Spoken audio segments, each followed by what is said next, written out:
what was happening.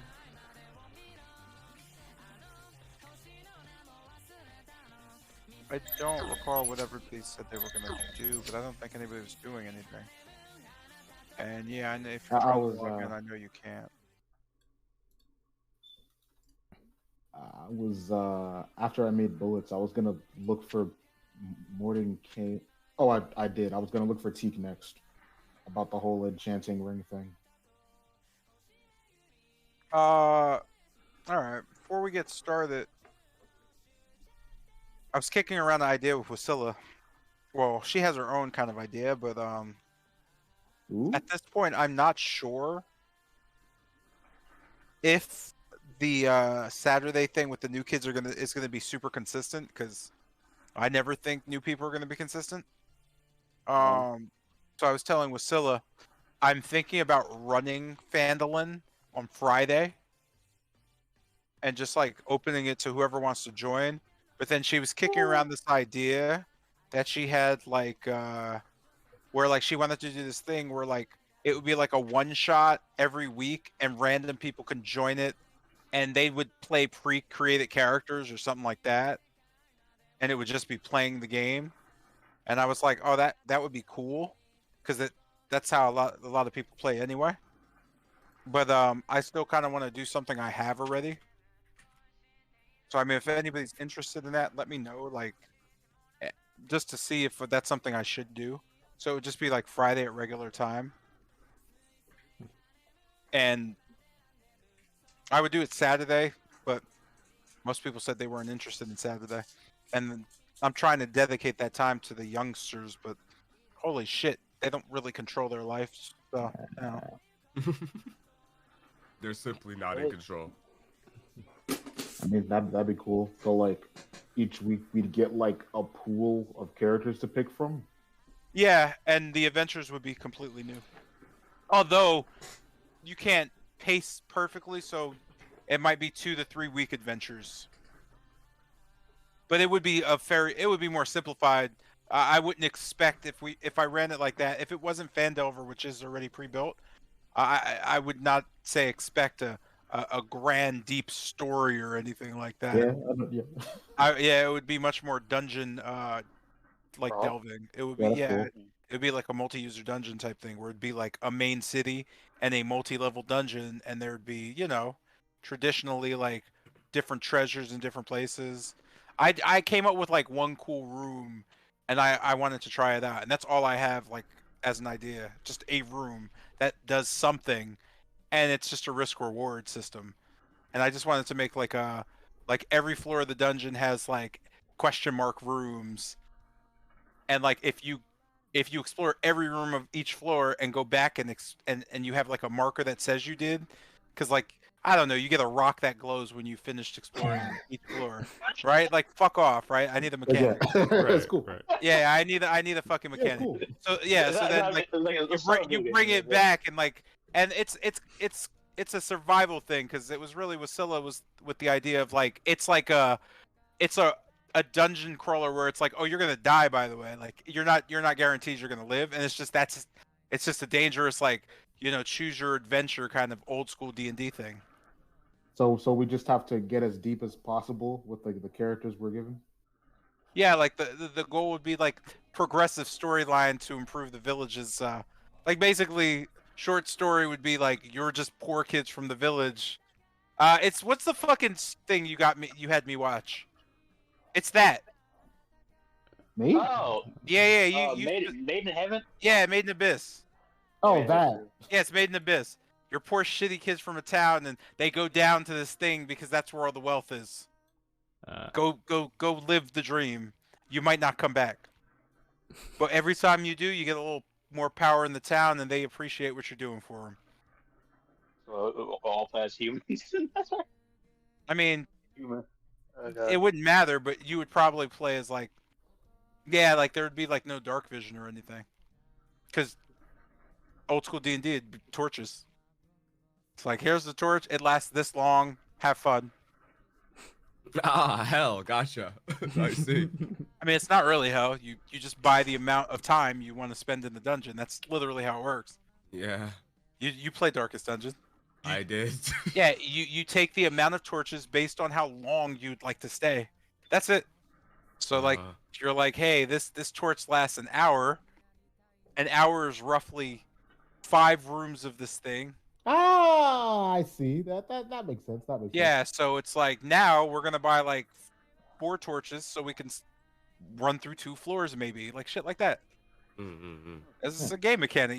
It's a survival mechanic. So like you never just go in the dungeon thinking, oh, we're gonna win, because that's not really that much fun. All right, but anyway, Like, okay, it's so like once you something die, it's we something start I'm level thinking 1. about. I'm sorry. Like once you die, you kind of restart level 1, like so you get Yeah, stronger. that Like that would just that's it. Once you die, you die. You start with a level 1 character. Have fun. Like it's just pure old school D&D stuff. Like there's no like it's just like there's no yeah, it's hardcore mode. It's like it's just sorry, you died, bro. Here's a new character if you'd like. If you don't, whoops. You know? Valid. Yeah, it's like you play better, right? And if it's just luck got you killed, it's just a game, man. That's it. What were we doing last time? We were resting. Can I assume we all took a long rest? yeah. I also was gonna go like ask Teak about the ring enchanting. The ring enchanting. All right. Yeah, because I got it from her. Cool. So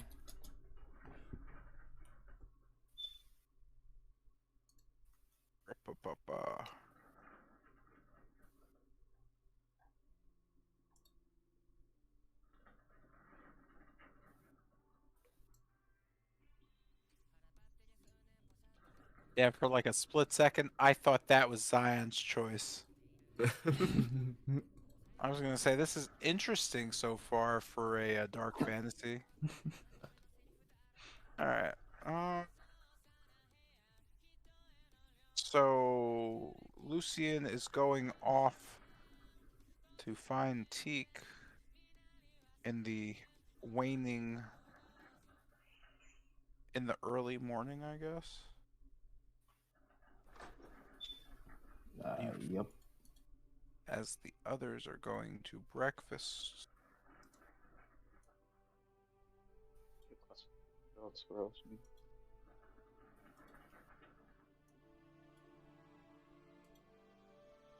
Some of the ladies are going to breakfast.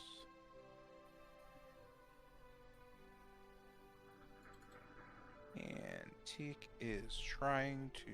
Well, I'll get to that later. I just want to get this set up.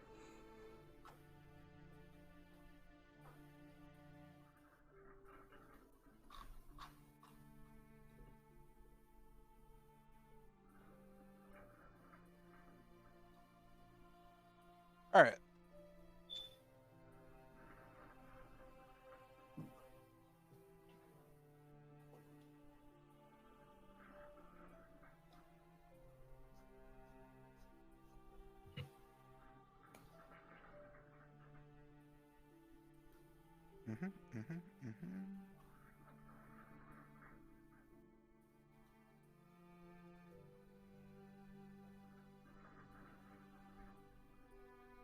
And anyone else? We're just getting up and going about our day. In the night, Kester's boon has left him. You were not given the most rest, as you find yourself smaller than normal. It's hard for you to get used to how small your hands are, and how it's not very easy for you to get on objects as much as it was before. You're also finding it's harder to hold your pee for some reason. You managed to make it to breakfast, and you see Van Richten and Dr. Ozeline as you rub your eyes and sit down. Seems great. Seems okay. You don't really care.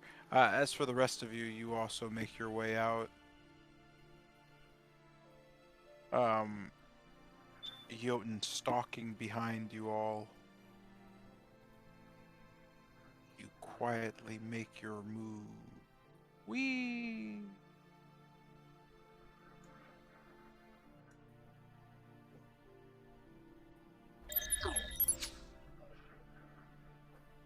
You also see Van Richten and Dr. Oslin just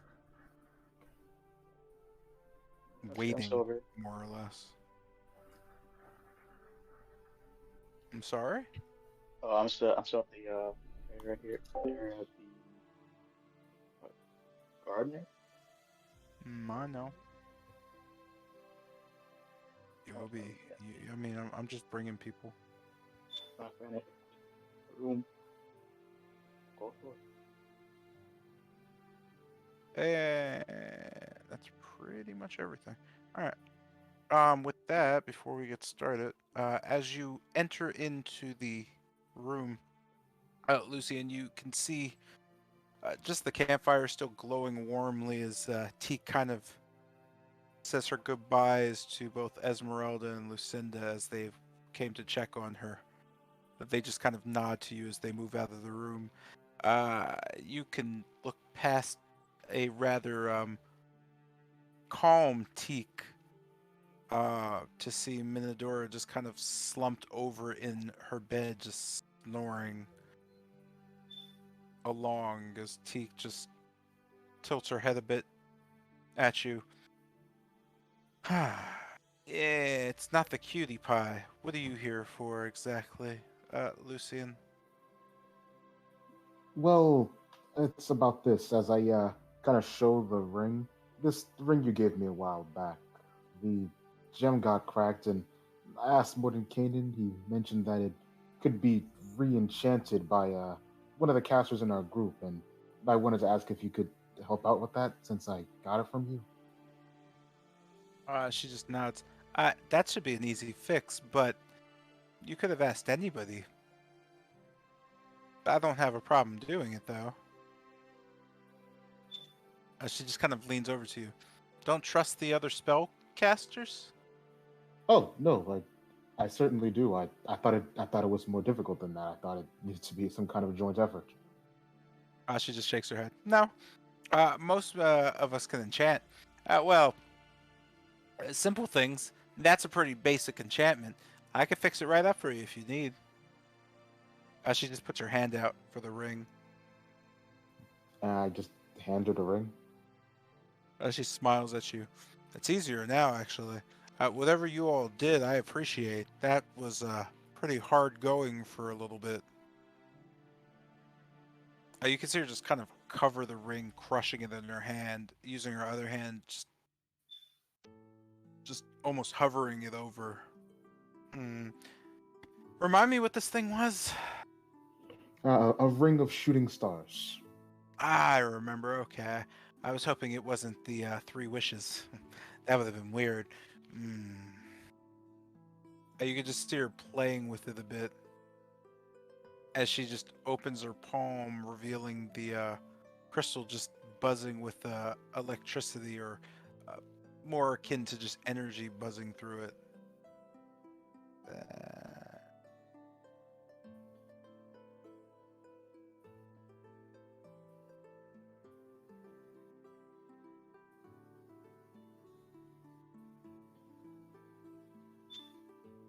You know that being restored,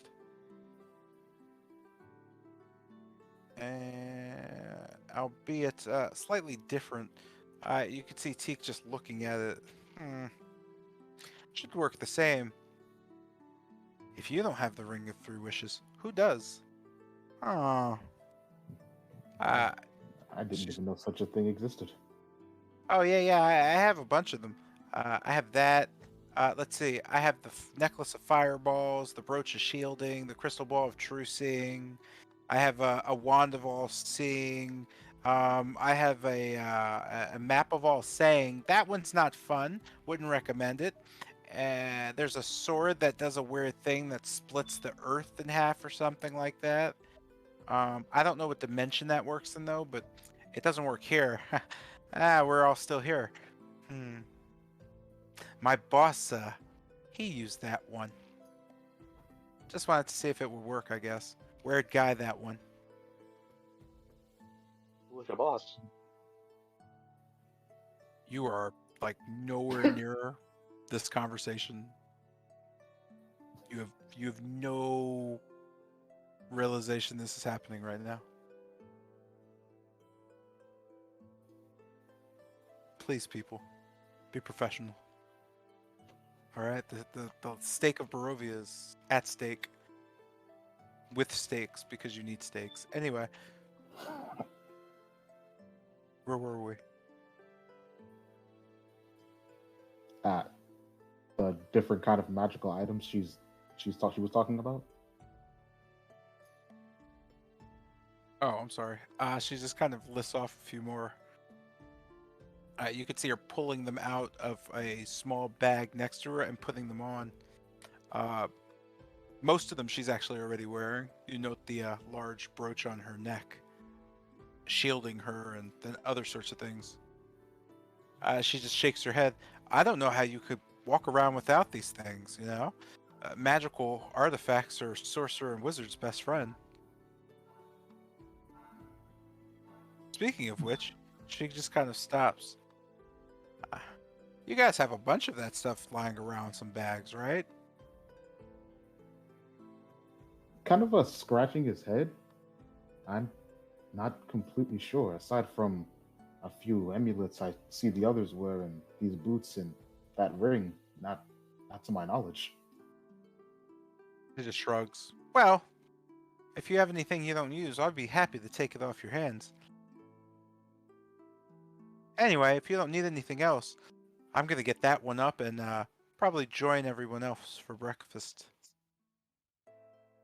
Roger, and thank you kindly. And good to see you in better straits. Thank you all. Well, maybe not Kester so much.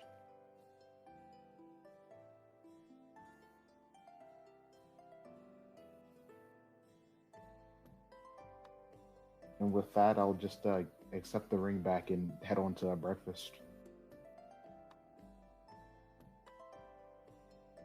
And Van Richten and Dr. Stavanovich join the breakfast club.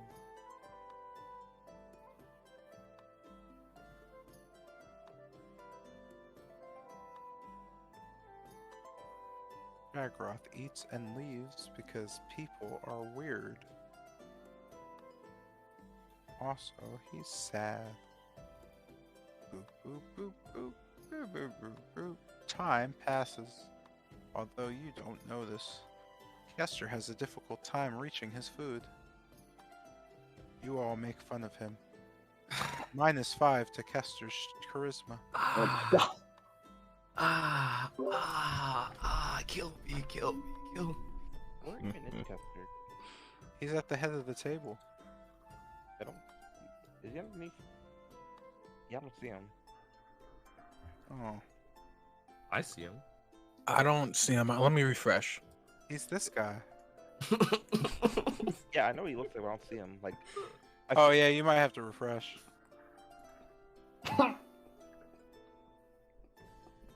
What do you mean? The peak of masculine perfection. Fucking die! Fucking die!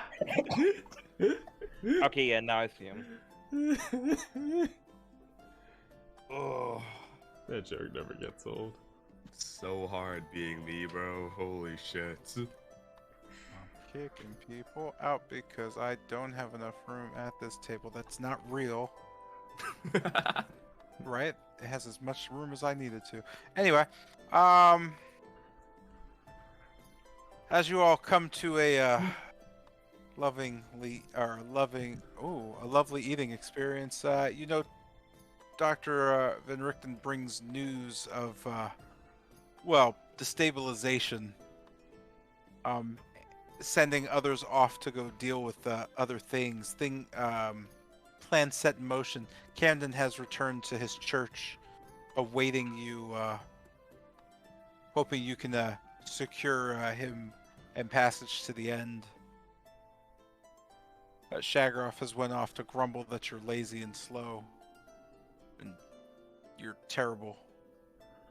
He'll be fine. And Casimir has gone off to prepare some things. in case of the inevitable, or not the inevitable, wrong word choice. Worst case Uh, scenario? yeah, sure. The most disastrous outcome. Mhm. With that, Mordenkainen is just eating. He doesn't really care that you're even there. Van Richten just kind of stands there somewhat politely, but not having the best time at all as he just looks around, waiting for Mordenkainen to say something, and then looks towards you. Well, we'll be going then. You all have your marching orders. You've been diligent up till now. Bit of lollygagging, perhaps soul searching never hurts. I notice some of your demeanors are a bit less friendly. Mordenkainen, thank you for breakfast. But I believe it's time to, get back to work. Shagroth is rather malcontent. Malcontent aside, yeah. He's a little anxious. We Van Richten and the doctors are sneaking off for snacks. Scooby Snacks. That said, Mordenkainen finally looking up. Yes, well, you never can tell with those sports teams. Anyway, yes, you all have important business. What were your plans? More Well, dilly-dallying in the west, or a trip skinny dip to the south into the temple, or well, there's I the. was, I He was, just kind of steers towards Lucian. Yes, go on, Elf. I Speak. was, well, I can't speak for everyone, but I was thinking southern, more so the swamp, Baba Lazaga's house, and what could have been left in there. Did you happen to find it? You can see Mordenkainen nodding. Yes, I could have sworn we spoke of this. The house seems to be guarding something. Strange ruins glowing green. Not sure what it is. It's not letting anything through. It's a little strange. The house itself is barren, just a shack. More importantly, it's how it was. Well, it's magical, but Lazaga's. I imagine she's dead, but the magic didn't dissipate. It's just there, which is strange. It's strong enough where I can't get near it. That house would, it would kill the lot of you. Any dilly-dallying down there, I would strongly suggest you are either on your stealthiest behavior, perhaps even traveling under the cover of darkness, which is not ideal because of the other things that are awake in the dark, and, not getting in the way of whatever the hell that thing is guarding. Other than that, I'm sure it's charming and the weather's fine. Well, other than the swamp gases making you delusional. But I always thought that was fun. He goes back to eating pancakes. Another question more, Ken. About the temple. There's a certain creature we usually face. It's long, slender, wears like a darker suit. One cultist's name is Spencer, and I believe there's another one that casts Ravenloft. I was wondering if you know any way for us to, harm it besides banishing it. Last time we did, like, if possible, like make without- life. Okay. No, I'm sorry, go ahead. No, so you can go ahead. Without looking up from his pancakes and just kind of staring at them while he cuts, you hear Mordenkainen just mother, yes, I've never heard of any Spencers before, so I couldn't tell you what would work against them. A suit, you say? Sounds like you might need a manager or a supervisor. Whip him into shape. That was funny, yes. He just goes back to eating. Yeah, I'm assuming that no one knows what a Spencer is. Unless they're from Ravenloft, of course. You just see him look up with one eye, just kind of looking around. Ravenloft. Um, what do you mean? Well, there's this otherworldly creature currently under the control of what is that? What was her name? Ursula? Hmm, Uh, yes, Grankov or whatever. One of the occult leaders. yeah. She summons this, well, calls it, summons it, I don't know. It's impervious to all damage. Anything with around it. Nigh unkillable. Ah, It does weird mind tricks. that's strange. If there's something so powerful like that that the cultists use, why do they do everything in shadows? Why not be outright with it? It He probably shakes has. his head. Hmm? Hmm, It has limits. Sometimes can move in a day. yes, but something with limits isn't limitless, basically. Mhm. That's it. I know nothing of the name, but if if Madame Grankov is its mistress, then it is most likely some sort of construct. Mm, She dabbles in all sorts of necromancy, but not the undead variety. Hmm. Yeah, So, she's something what from souls? an older plane. Something beneath the seven hells. Well, Something more primordial. Whatever it is, though, she simply is using well, she summons something dimensional into a reality. That's probably where you get the whole impervious to damage.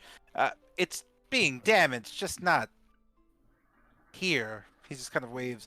I'm not sure if you realize, but Barovia is very easy on the magic. It twists and pulls. The weave just flows here. It could be molded almost into anything. Perhaps what So, you're doing to it is being molded into something else. But hmm, she's no stronger or greater than one of you. Her magical prowess is nowhere near as great as mine. There's no way they work the way they do with something so powerful. Well then, that's good to know. so if this is a creature sent from the said 9 realms, would she have like an option to be able to control it, or just come out with itself? You know, Morton Kane shaking his head. Well, the problem is, no one knows where it's from. If it was simply from uh, there or an abyssal plane or I don't know, astral plane, that wouldn't be too hard to deal with. Just banish it. But well, he just looks around. Well, do any of you are you versed in banishment ritual? I mean, Tilgrim here banished it once. Hmm. It was temporary. Well, and then there's the issue. Uh, any plane that something is summoned from, a banish will send it right on back. There's no way to recover it because there's no summon. The link is gone. That connection is needed. Uh, if it came back, that either means that you didn't sever the connection, or it's not from a plane that's, well, that the rules of magic work around. Hmm. Figuring that out, and well, you could defeat anything, can't you? God, Well. He just goes back to eating. guess we're gonna have to run some experiments the next time we run into Remember, it. that was controlling it. All right. That's good to know. Oh, I'm like strongly against going to Berez. How about anybody else? I'm not exactly in favor. Why are we going back to Perez? We were gonna check out whatever that house is Yeah. Yeah, hiding, here but now, that hearing just specifics. yeah, that sounds horrible.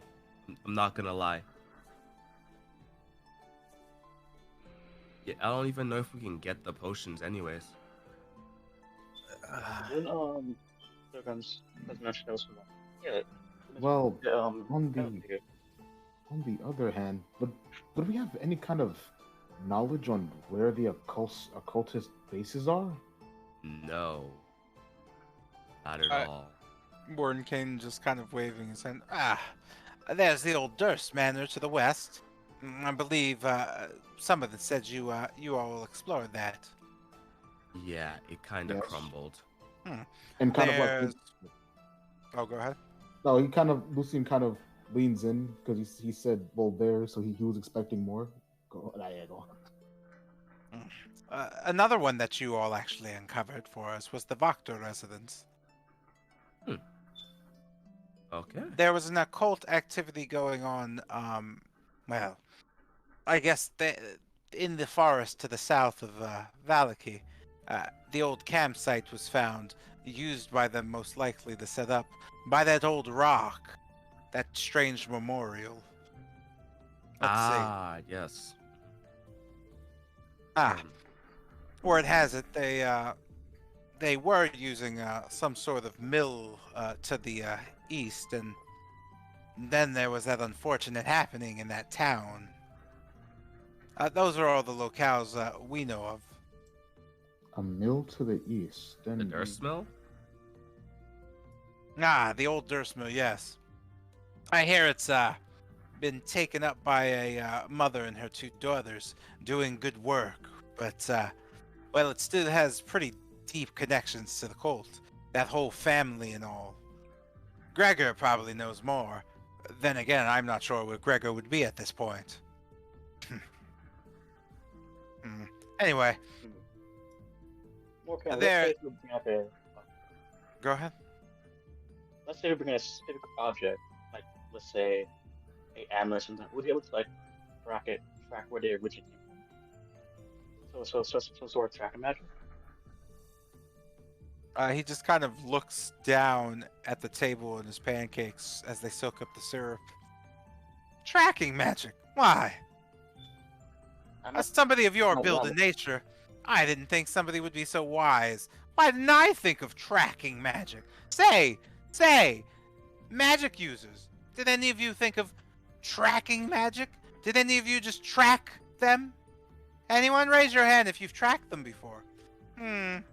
No? No? Well, no, you don't. You can't track them. If you can simply track them with the spell, why are they running around still? He just goes back to eating his pancakes. I hope he hits hard. He does. Barbarians. Now then, leave all the magic questions to the rest of the group. You just worry about the sharp, sticky thing. You note Mordenkainen is unenthused by your line of questioning.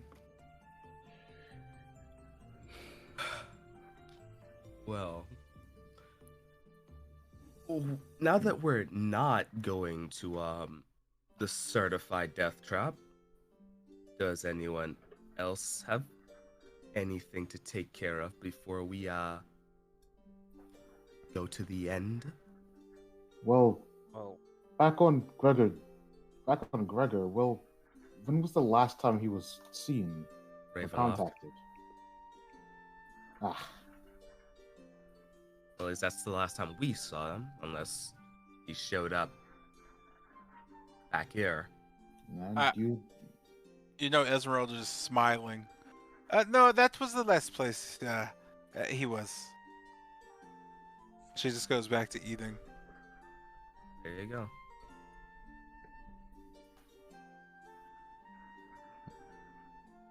Why, you looking to track him down or something? well, that'd be the hope. We know it'd be dangerous to head over without those bones grabbed. I'd at least like to look into, well, the occult's places a little more. I mean, well, who's to say that they haven't? Oh wait, they haven't. They haven't transferred over yet. They're too busy looking for White Haven's phylactery. So, where could they be hiding the bones? Yeah, there's literally no one we can ask for that except for maybe Gregor. And I guess turning to I guess Mordenkainen and Esmeralda. Well, did you know anywhere he frequents?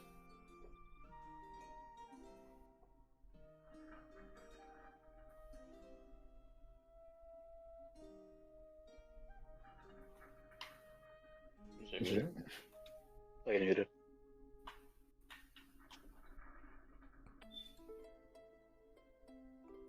Oh, sorry, I got a weird text message and I didn't know I was Oh, muted. What'd you for just sure. say?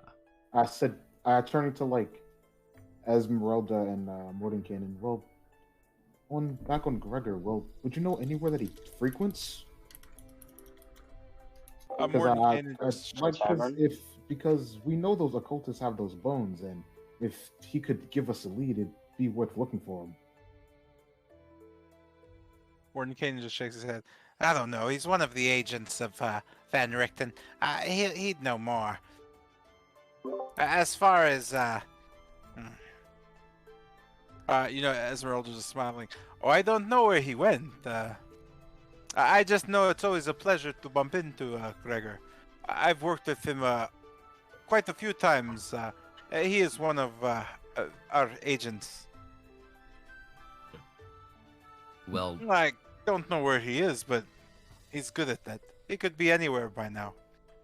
He was tasked to look into where the occult's base is currently. He said it's somewhere east, specifically.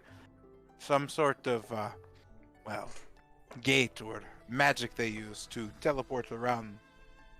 They can't seem to use it elsewhere. I see. Well, then we should probably be searching in the east. And I guess standing up from the table, I'll see if I can catch. As I just kind of think about where the direction he walks towards, I just kind of hurry out the room to where the portal is to see if I can catch him, if at all. While you rush out, you find Van Richten and Stavanovich just snacking on pastries. As you approach, they both put their plates kind of down, almost slamming, and just look at you. Van Richten still with crumbs on his lips. He just kind of, Lucian. Sorry. You caught us on our way out. Well, I'm glad I did.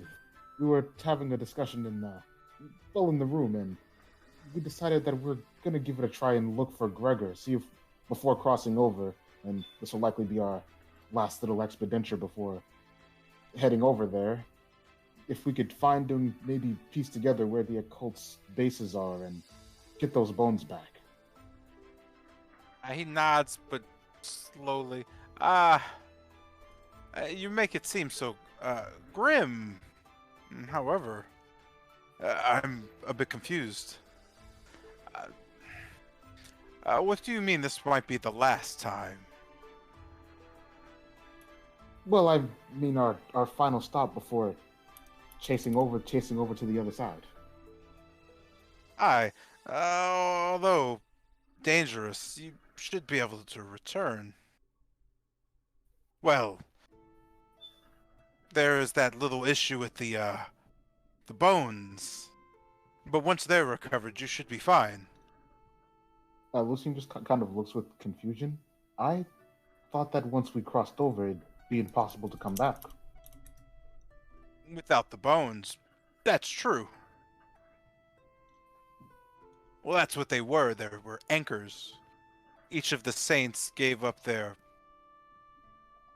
essentially, essence to ensure that just a sliver of this thing was controllable. So you find the bones and you'll be able to reopen it. Huh. It just kind of in thought, well, that changes a few things. And He just nods. Yes, that's why the bones were such a big deal in the first place. With them, easy travel. Without them, I'm not sure what to expect on the other side. However, if you can return them, that gateway will reopen. And if you choose not to, well, regardless, march forward and see what's become of my old stomping grounds. That said, you've suddenly made me hungry. You just see his gloved hand reach for a pastry. He begins I guess as I see him with the pastry, and do you know anything about where Gregor could be? Durst? Probably something about that old town. I think he reported a bit after the whole castle incident, but for some reason, he said he didn't get too much information. He got held up. But as far as the East goes, he's been there probably for 2-3 days. And that old town would be likely Barovia? Mm-hmm. Yeah. Pretty much a ruin now. You'll have to, I guess, find him at that point. Thirst does all the, well, he's our infiltration specialist. He doesn't, you'll know when he wants to be found. It never works the other way. In all my years of working with him, I couldn't locate him if I tried. But that's his general location. He never misses a briefing, and he never misses a destination. He'll report back to me once he finds the entrance. That's a guarantee, at least.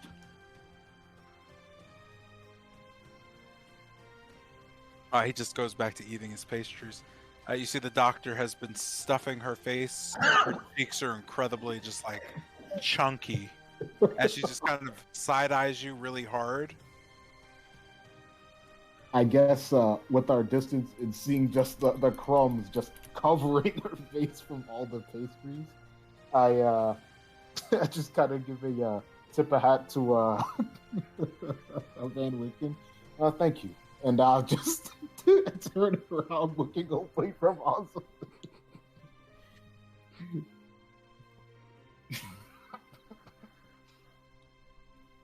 And with that, and just heading back into the room.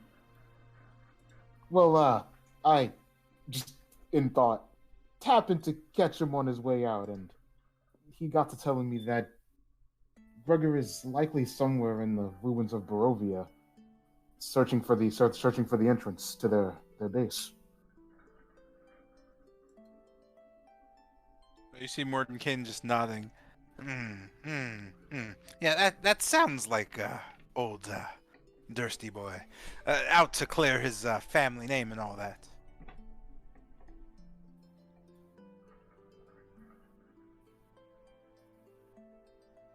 Everybody else in the room has died, and their bodies just lay lifelessly. I stand shocked. TPK. I stand shocked and appalled at the fact that my party has been poisoned in their breakfast. Right? Yeah, like what a... Wait, what happened? I just got back. This man has informed you that Gregor Durst is more likely to the east, working on some infiltration of where the cult's main facilities lie. Got it. So In the ruins of Berez, most likely. a what? The ruin, not Berez. The ruins of Barovia. I was gonna say what? No, fuck, bro. I'm not gonna. Yeah, dog. We heading to the swamp Oh. anyway. Let's go. Look at this party. Have you explored the rest of the area with the mansion of Argolos? Have they explored? Should we? Like, I don't. No, it wasn't fully explored. Yeah, I'm pretty sure we only explored like 4 floors. Like.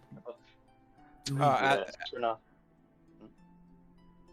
I was gonna say flat out, there's nothing pertinent in there for you. I was gonna say There's nothing really in there that you missed. That would be. Okay. There's only one. You only missed one thing, and then when you came back on the second time, it was discovered. And I guess back to the group.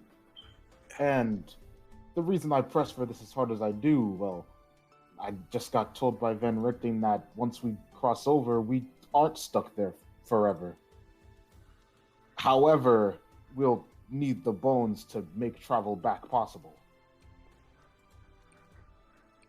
So if we head across without at least one set, maybe we might just get stuck there if we don't find them. And let's say they're left in this world, well, and Lucy just kind of shrugs.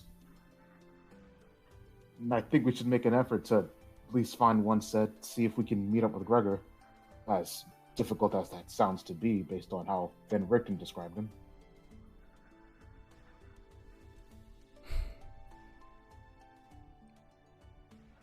Alright.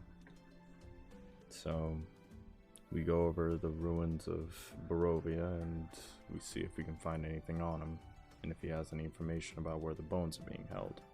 If they're already over there, then we head back to Madame Eva and we jump over. And that'd be the plan. About that, while I'm aware of the situation they find, I was wondering, if possible, could I speak with my father one last time? And perhaps even free the kids there? Well, I just kind of look down to that name's Minadora. About that whole ceremony thing and anything we need to know about it, add it along. You know, Minadora just kind of looked down. It probably ended a day ago, and everybody you love is dead. She just kind of stares at you all. She just kind of looks down and tilts her head to Tilgrim. Your dad was in the cave? Yes, he was the gnome. Wow, and you just left him there? Wow! She just kind of looks down at her pancakes and just starts eating them. You just hear her go, wow! She just seems to be avoiding eye contact. What do you mean by everyone? She kind of twists her head. Well, they most likely ate the children. And if he was with them, they probably ate him too. Since I was the only one who dissented, they wouldn't have to kill anybody else in the pack. They might have killed the older ones, unless they, I don't know, bent the knee. She just kind of continues eating. Yeah, Corellia went off when. So basically, she just went off to get Strahd to kill them all, because the problem is since she had him imprisoned and he was gonna get executed, but someone freed him. That means Strahd's probably gonna kill them all. So Corellia just told me to stay here because, well, she said she'd feel bad if I died, seeing as I'm kind of her fault. She just kind of plops back down in her chair a bit. Anyway, she looks at the middle of the table. Can somebody pass those eggs? That's what you cut out there. Eggs, she says. You just kind of note Lucinda just grabbing them and moving them as Minadora just goes back to eating. Hey, can we make a emergency stop at the den? Ideally before Strahd gets there.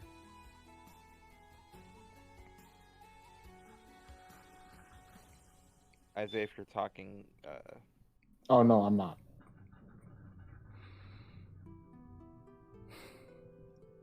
If there's anything left there. This we avoid Strahd from this again. We did remote sneak out the castle, so I'm gonna be hunted, so I guess we sort of avoid him. We're not being I hunted what yet. I don't know. I think encountering Strahd at this point would just be a death sentence. Especially because we already know what Corellia told him. Yeah. Our best right now is just to find Gregor right now. Got bones, if possible.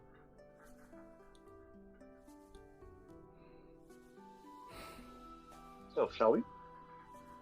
How's it go? You know, Minadora just kind of looking up. Wouldn't do it. Wouldn't suggest it. Listen, you guys have been pretty nice to me, and I appreciate that because I tried to eat the little blue one, and I really just wanted to eat all of you except for the tall gray guy with the one eye thing. Sorry, you just don't look very tasty. But for the rest of you, definitely wanted to eat you at some point. Not so much the weird little kid out there because the age thing's kind of weird to me. But you've always been nice to me, so let me just flat out say it. They're gonna kill you really fast because you're all really bad at this. And I only say you're bad at this because I could kill you all without trying. She just kind of shrugs, like, I could probably kill the whole room. She turns towards Mordenkainen. I probably can't kill you. I could smell it, but I mean, you'd probably die pretty quick because there's not much stopping me from killing you. The rest of you, yeah, it would take me a little bit. But imagine just that I'm probably. Oh wait, I am stronger than everybody else. She just kind of punches her side of her head. Never mind. Wait a minute. Yeah, you could probably take them all out. Although all of them combined would probably be 2 of me. Nah, you'd still die. Oh well. It's a shame that you don't have like your own werewolf to come along and help. She just kind of leans back in the chair. But if you are going, say hi to Corellia for me. She's probably already there with Strahd. They're probably storming the front gates or something like that. You know, Corellia likes the drama. She just waves her hands. Anyway, she just starts looking around. You note her just completely losing her train of thought. Speaking of our own werewolves, and kind of turning towards Mordenkainen, have you heard anything back from Corwin yet? No, I haven't heard from the boy. He's most likely with the girl and the vampire, if he was around. If not, well, last I heard, he was sent into the castle for some reason. Never liked going back there, but suddenly he's there all the time. Something to do with you all. That's never a good thing.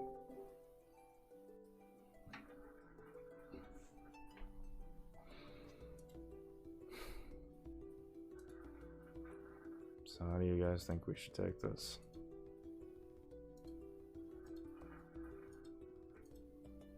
I think it might be too risky to come across Strahd right now.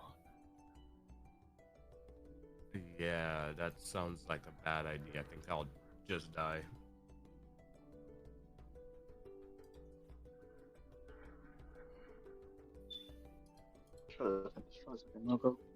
But we already know that Corellia would just tell him that we freed him.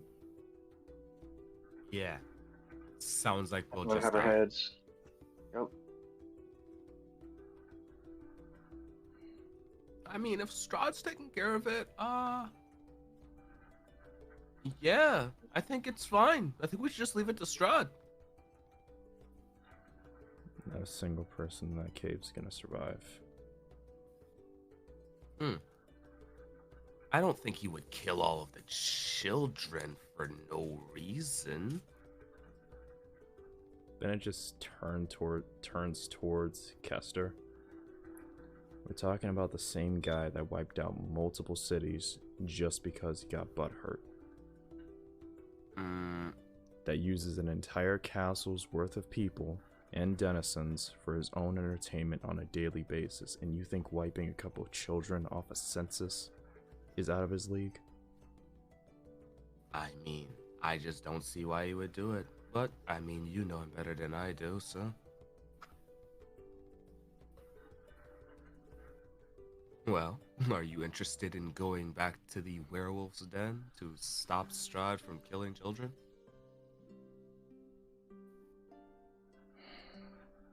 No. Yes. Well, according to Minder, most of the children are already dead anyway. I just want to go back to gabbling out.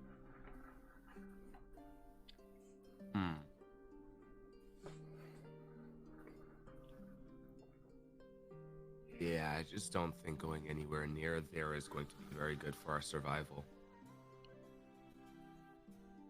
Just all I got to say about that.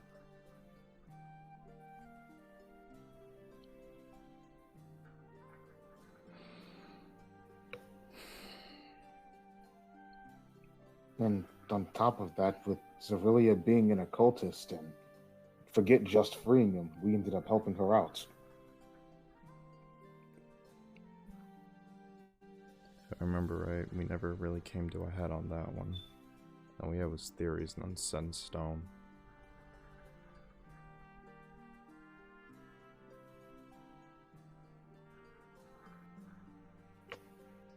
And just kind of like looking back towards Lucian. Unless you guys learned something that I forgot. No, nothing new on that end.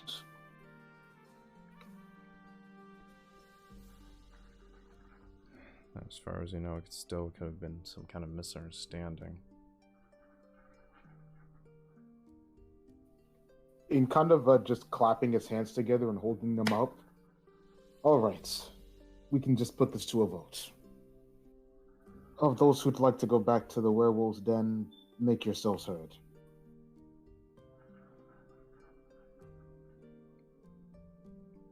Bennett just raises his hand. Same. You can see me follow on that note.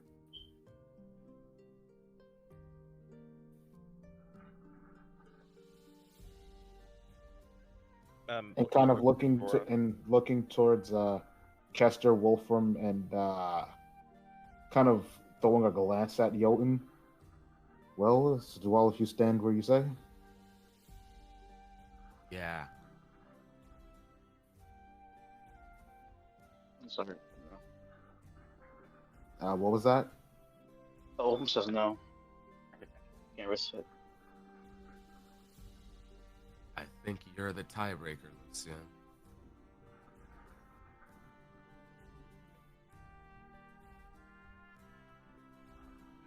Kind of looking towards Tilgrim. What does she look like right now? I guess hearing Kester mention that you're the tiebreaker, at this point, I'm just kind of looking at you. If you want to be like description of how I'm looking. That is.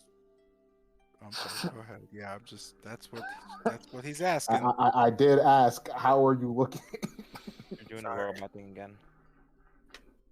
Right. Sorry. Tilgrim, kind of sitting at the corner of the table, hand raised. Hearing Kester mention you being the tiebreaker, she's just kind of looking at you, ears kind of, her long ears kind of tilted down a bit, just waiting for you to say your piece. And anything else in like the face or eyes? I don't.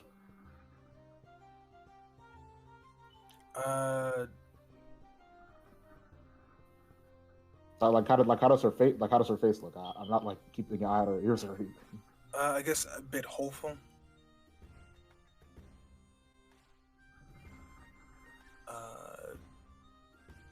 Yeah, just a bit hopeful.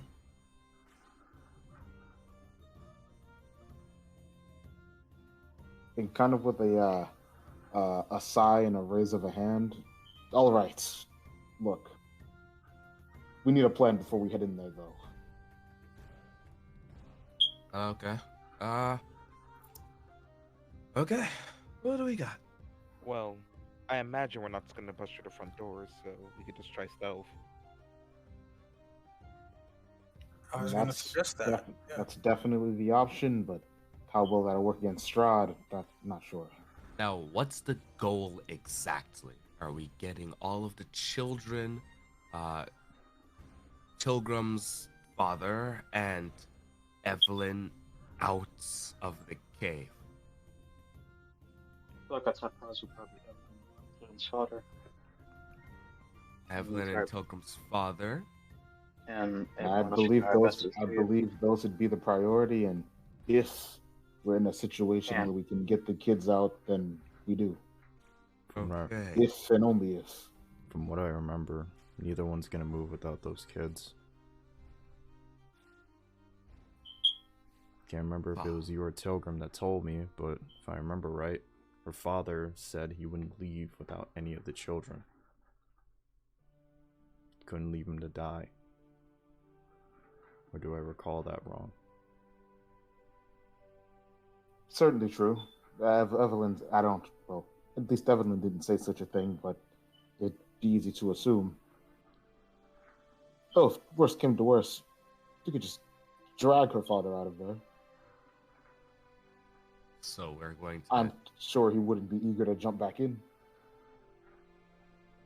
Yeah, so we're gonna. Again, take this is them only and- assuming that the children just can't be saved. Yeah. Now, how are we getting them away? Because from what I can see here, we're going to run down the mountain and hop in the cart that I can't even drive right now. I Ah, mean, that's- if we stack some books up.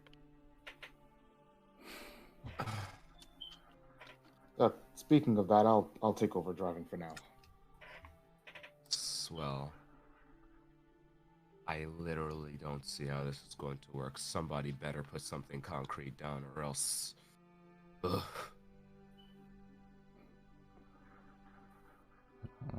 For instance, what are we supposed to say to Strahd here? There's no avoiding him. Can't be much competition either. Well, are they there currently? Yes. Yes, They are. We could try disguises.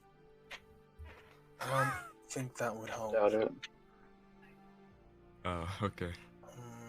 We'd have a better chance if one of us tried to delay him, figure out something. because in his eyes, we're freed one of his most wanted executed prisoners and actively assisted the occultists. Allegedly. All I can think of is, like Minadora said, Strahd, and they're there to essentially execute all of the wolves, the werewolves. All I can think of is that while in the midst of the chaos, we sneak in and hopefully sneak those we want out. And don't forget, she also said that there's a good chance they're not even there anymore. There is also that, yes. Just looking over to Jotun and then back to the rest of the party. Doesn't Strahd tolerate Jotun? I don't know. Does he? I haven't even Gee seen the two williker. interact. I sure wonder why I asked that question if you're just gonna ask me the same question.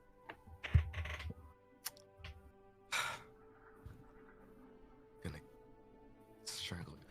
What Okay. are you getting at? Well,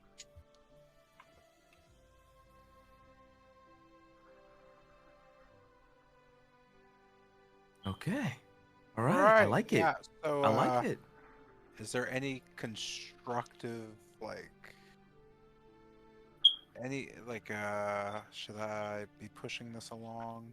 I think they're trying to come up with a plan on how we're gonna. Is that okay? I don't fucking know, to be honest, boss. I'm trying to think of something. I'm just asking. So if you guys are gonna come up with a plan, do you wanna, does anybody have something that they wanna suggest, and then people quickly vote on it? How would you like to do that? I can't think of anything. I don't even know how this is gonna work. I literally don't see any reason why we I don't know. walk in there and fucking die. Looking towards Minadora. You know, her just kind of watching this all happening, just smiling. Do you know if there's any other way into the lair besides the front entrance? There has to be some other way into the cave system, right? She just kind of looks at you and shakes her head. Nope. One entrance, one exit. That's to keep the little guys safe.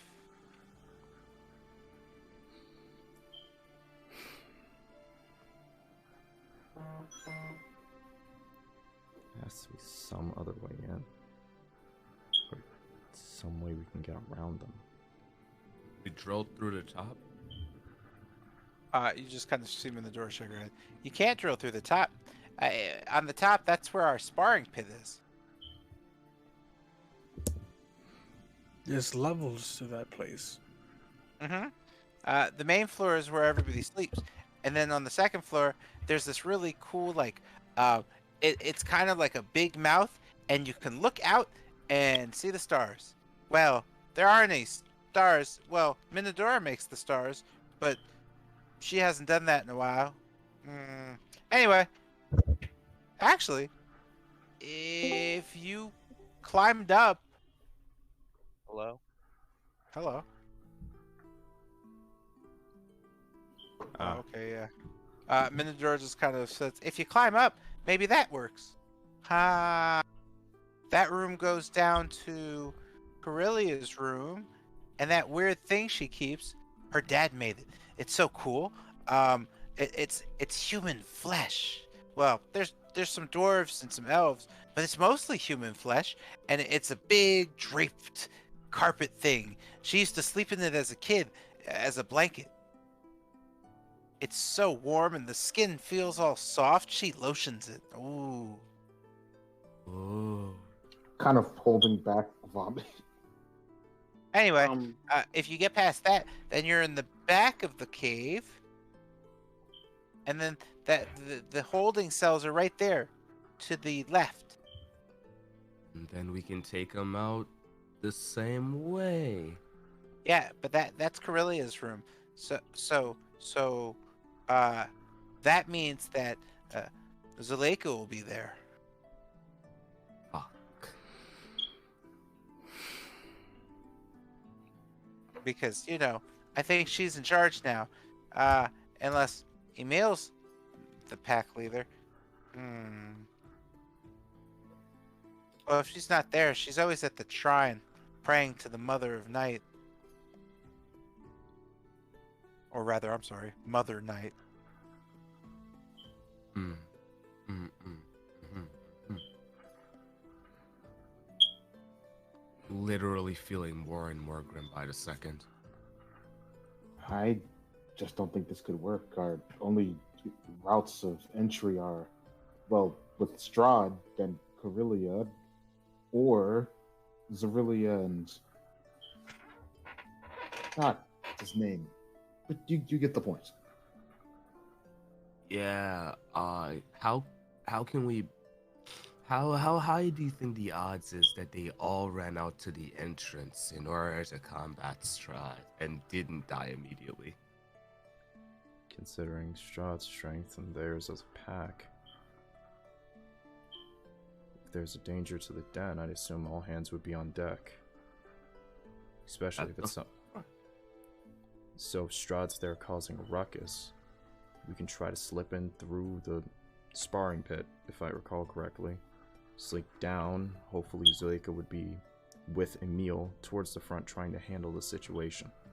From there we can try to secret some of the kids out along with Tobin's father and hopefully find some way out. It's a rough draft, but it's something. Well, let's say that... Well, first, can anyone cast invisibility? I'd say that maybe I fly down the pit and we can at least scout and see if they're still there. I should also... Yamaz, you said in passing that you had a... I believe it was called Dimension Door? Yeah. How often can you use that? Exactly twice. Twice? Yeah. And one, well, each door can go 500 feet, so about 1,000 feet in total, or 100 feet, 500 feet one place, up to 500 another place. How many can you send through it at once? Unfortunately, only 2. And, well, they have to be willing also. us. I mean, that we're trying to rescue people. I don't imagine they would be unwilling. Hmm. hmm. Now, is there any way up to the sparring pit that's not near the entrance? Because I would assume it would have to climb the cliff face.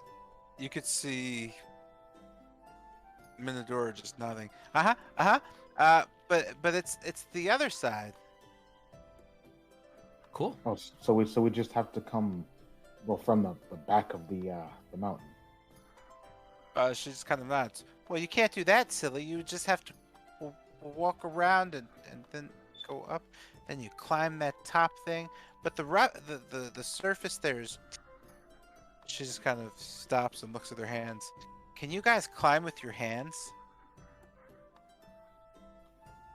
No. No. She just nods. I can fly, and I could probably fashion some basic climbing gear. She just nods. Uh-huh. You're gonna need some good stuff. That's a rocky rock. I'm just gonna fly up it if that's okay with you all. I am a child. I can see that. And if you hand me about an hour, I can craft up some climbing gear. For everyone? Well, Okay, just so some basic molding. Just so we have a number of who we're extracting. There's my father. There's Evelyn, I believe, and how many children was there again? Nah, blast, like 8, 12, 15? 8, 12 children? It was 8 or 12 in that ballpark. 12 panicking children. okay. Looking towards your Tigomar Cannon. Is it possible for you to like convert a magical circle to a small object and have like a circle connect to the city within what's it? Alright. Reservoir. The weapons in the reservoir is. But basically, having an item that links to a magical circle, you put a teleportation circle within one of the cities. If, let's say, a bunch of kids got out together, you activate that said object, teleports them to that said city. Is that possible?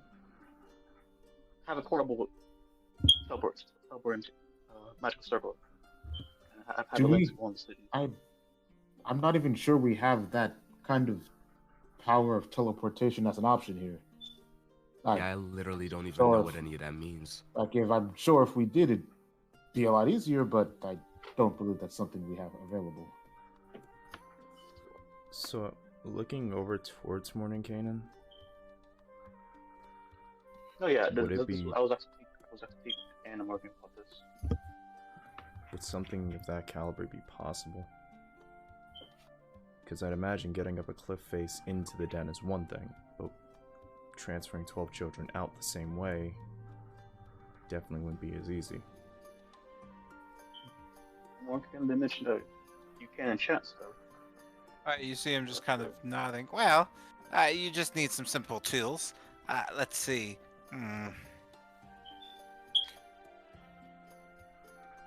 He just kind of looks around. Well, what spells do you all have? Chop chop, people.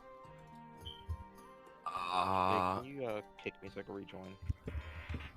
Kick you so you can rejoin? Yeah. He just kind of...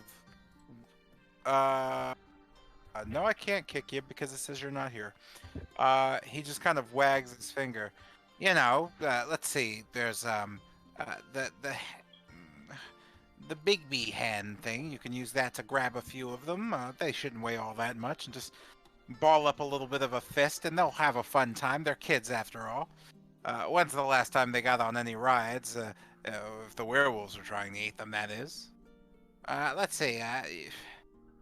If you have any teleportation type things, you can just aim it at some place you can see and just send them right along. There's lots of things you can do to rescue a group of people. You just have to think about rescuing a group of people. Their safety is the problem, not the traversal. Keeping them alive if something wants them dead. That's the problem. I could try to charm some of them. So are you? Excuse me? I'm sorry, real quick. Jeremiah, do you need me to still kick you? Nah, I got it. You're good? Okay. Teak, I believe I saw you cast a spell. It was beyond me, but you were able to transport yourself a far distance. You just see her looking up from her crepe.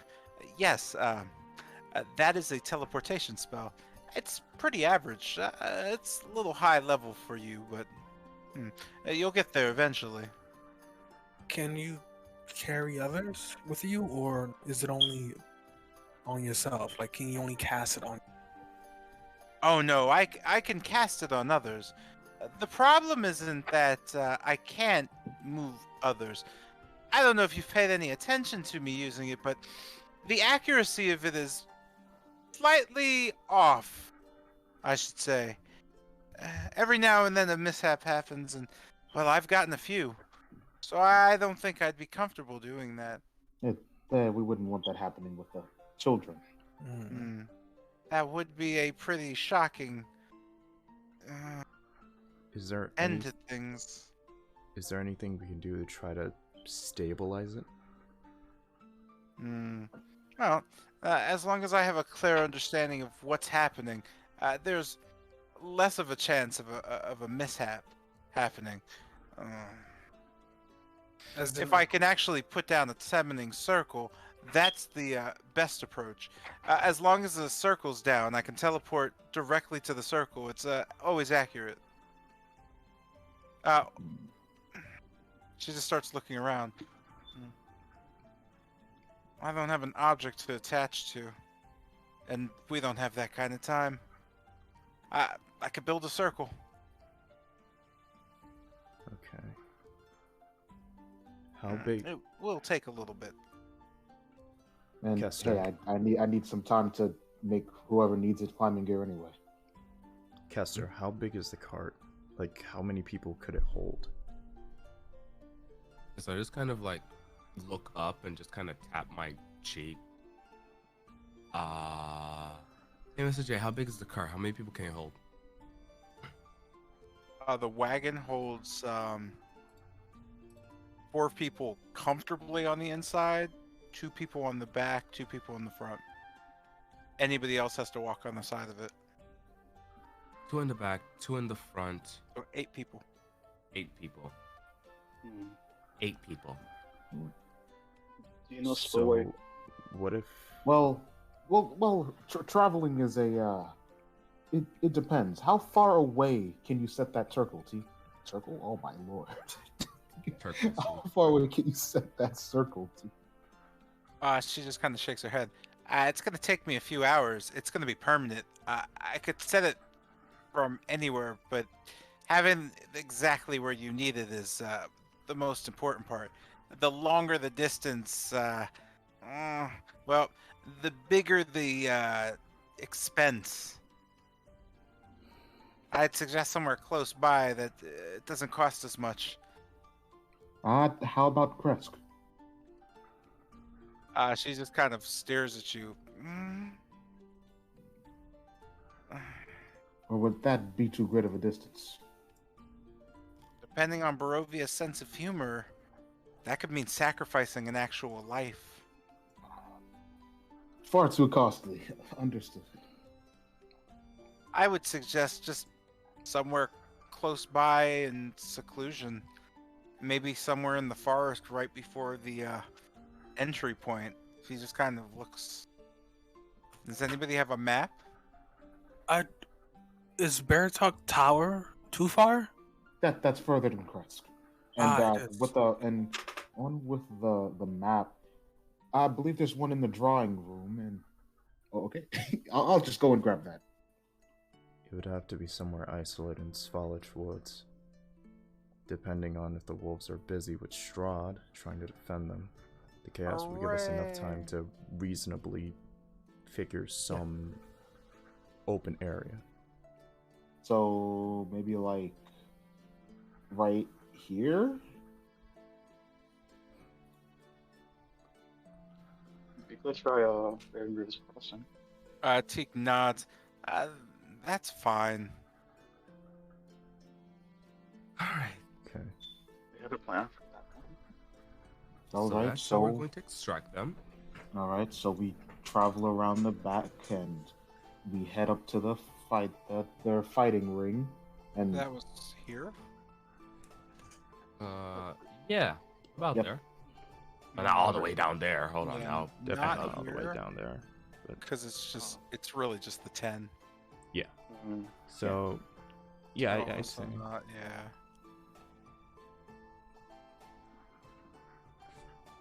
I mean, So- again, that's I'd say probably here in the woods, nearby to a road.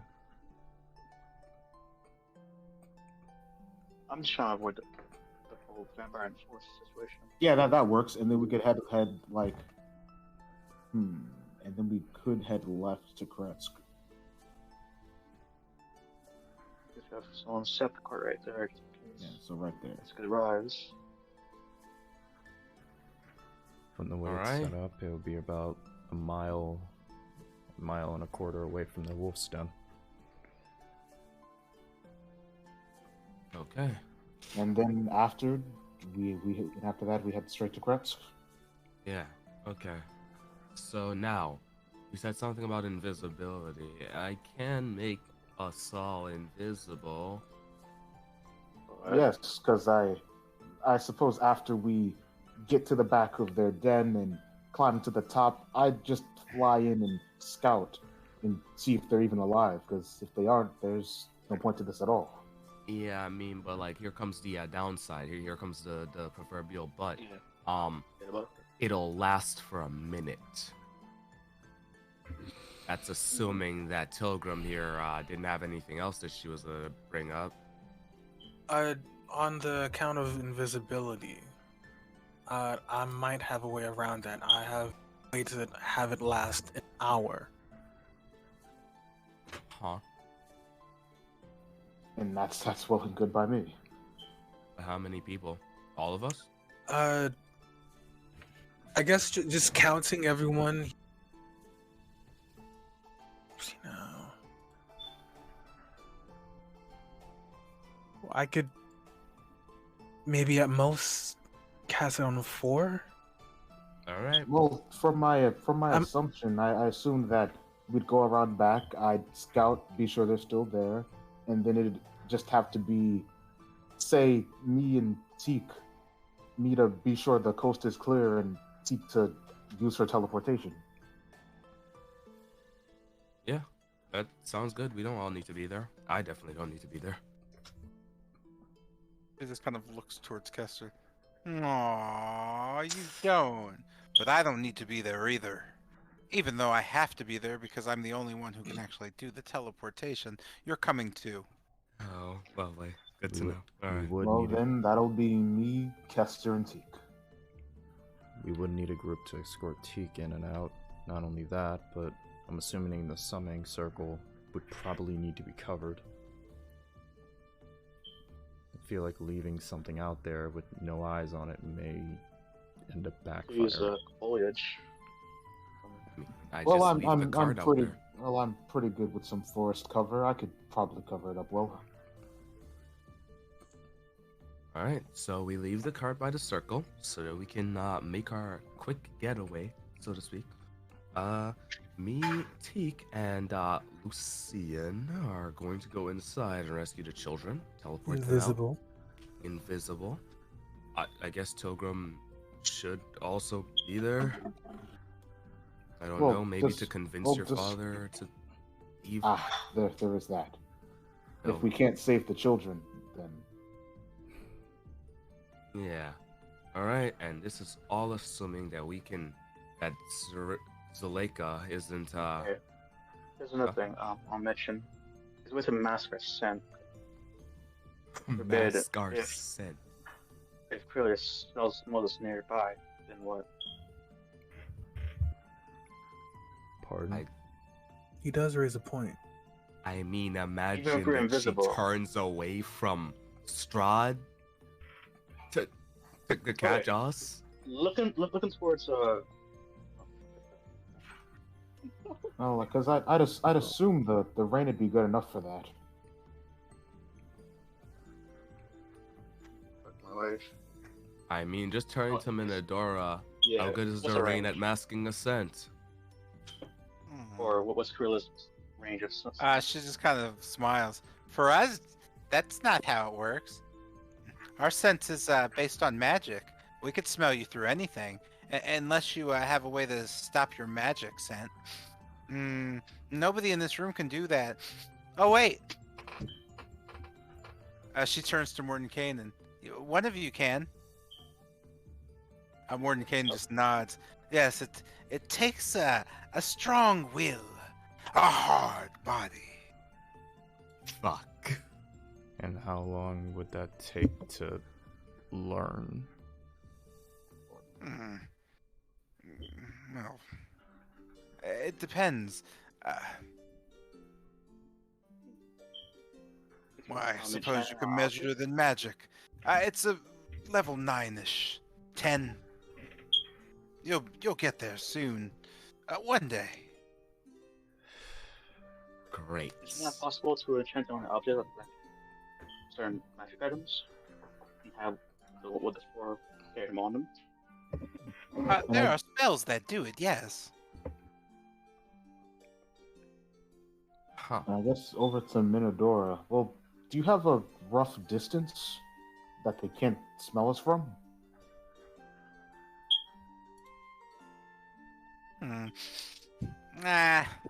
Magic-y funny fuck smells louder.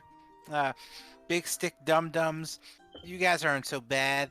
I would say I could smell you guys coming from about 100 feet away. Magic people from about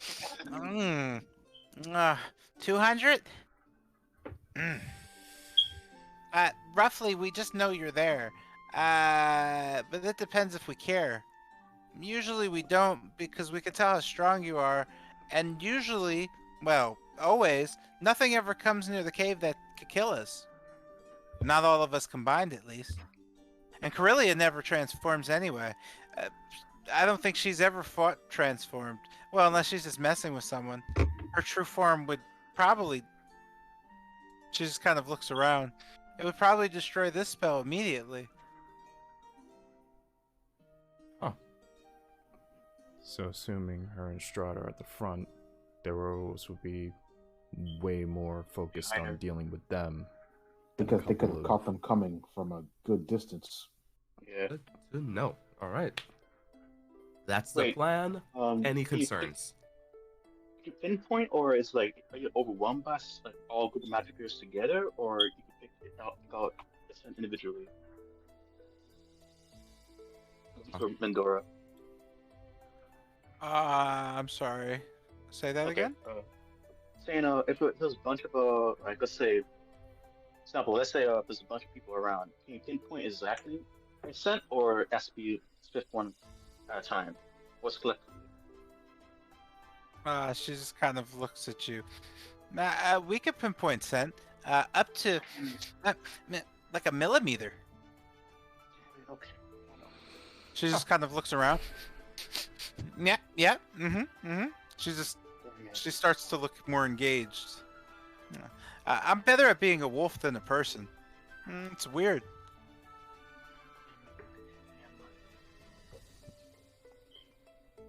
All right. Now, All any right. concerns? So then, bless you. Thank you. Well, would anyone heading to the den need the climbing gear then? Kester states he can just fly. Teak, and then me and Tilgrim, are you gonna come?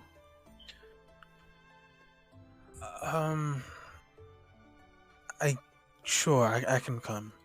Like you mentioned before, I probably have to convince my father to follow along. All right, that's for the exact amount for the invisibility. Huh? On the mention of climbing gear, I might need that as well. Or at least a potion of flying. Yeah, we don't have any money. Well, if there's nothing else, I could just carry you. You don't look like much of a rock climber. I guess that could work. Alright. And you four would head in. Then we head out. Teak would mark the circle. You four then make the climb into the sparring pit, down into the chamber where the kids are being held, and the rest of us will cover the circle while you're making teleportation back. Bing, bang, boom.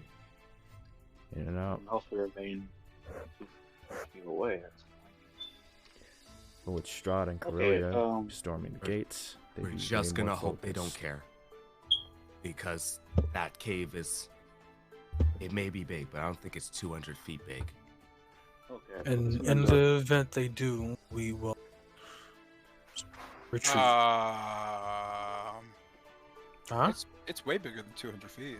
Oh, for sure, Anja? Alright, Yeah. for sure. Alright, check it. Actually, Okay. let me measure the distance real quick. okay, Oh, that's- actually, no, it's 160 feet by. Wait. Here's the back of the cave. Hold on. Let me go to the back of the cave to the front. Oh, the back of the cave to the front is like 500 feet. Alright, for sure. Oh, let's go. This shit is easy. Alright. Don't say that. Shut up. Don't say that. Why did you open your Shut up. mouth just now? I Stop, love stop jinxing things. I attempting to love it. forsake- Okay. Stop attempting to forsake us. Shut up. Looking towards Mindora. So you guys can't smell behind walls and stuff. It has to be directly inside of in front of you. The whole match part. I feel like she said she could smell you through anything. Yeah, I'm pretty sure she said that. Okay then. I'm sorry. Minador pointed out that they can smell you through anything and pinpointed up to a millimeter. I just didn't want to reiterate what she said. That being said, with a plan in place, what does the party do? We You head know, off. Gordon Kanan finishing up his breakfast and eyes you. Well, your plan seems quaint. Please don't die. We have business to attend to. Yeah. I really like being alive, so I will try my best. All right. So to reiterate, we teleport over there. Then four of us will head on up to behind the den. Tilgrim will make me invisible. I'll fly in and scout about, see if they're still alive. If they are, we have Teak get in there and we warp out of there. All assuming that, well, Strahd isn't deep into the den. Yep. If he is, we leave immediately. Because we don't want to die, I assume is agreed upon by everyone. Yeah, I'm not itching for a Strahd encounter right now. Good. I like the survival instinct. Alright. So, first we have to get the summoning circle set up. How long is that gonna take again? A few hours, you said? You just see Teak nodding. Yes, based on the distance, it's going to be about 3 hours. Is there any amount of help that could shorten that time? Like a magical foci. She just kind of looks around. No. You're all useless. Good to know. Alright. Oh, damn. Alright. We gotta start now because, you're not gonna hold back Strahd forever. Yeah. Yeah. Have a cart base too. Yeah, come on, let's go. All right, then let's roll. And, And I with that, guess we just- head off to I the guess- teleport. Oh, And I guess just turning back, I guess to Morton Kanan, who's just like finished eating his breakfast. It's unrelated to our whole plan going on, but I wanted to ask if I could, well, have that ballista in the room that's not being activated. Wanted to see if I could, install it on top of the cart. You could see him shaking his head back and forth. I don't, um, I don't see anything wrong with it, but, well, come back and have a discussion with me when you can explain to me what you're planning. And with that, yep, heading off to the portal with the rest.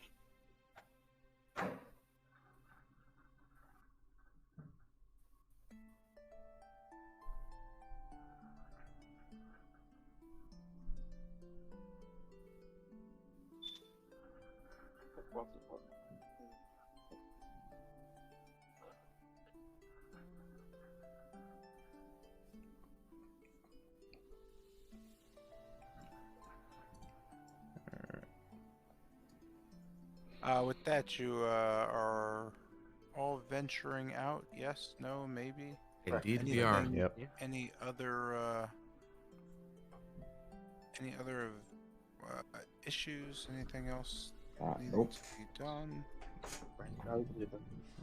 Okie doke. With that being said, the party ventures towards. Where are you headed? We're headed to where I guess we'll just yep. We'll just warp to where we plan to lay the sigil. Okay.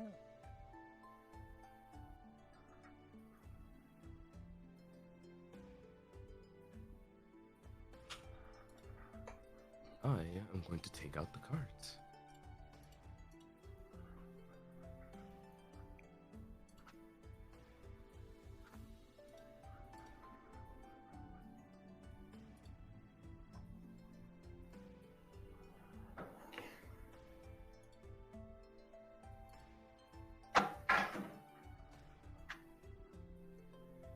Yeah, boy.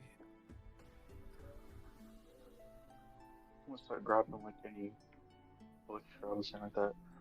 That's not areas. It's cups full of.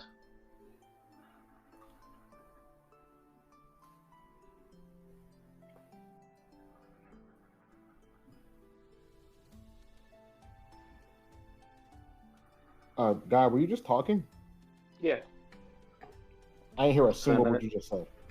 God fucking damn it. I mentioned that we'll go around the area and grab some tree branches, foliage, all that stuff to pile together. Just to cover the circle if needed to be.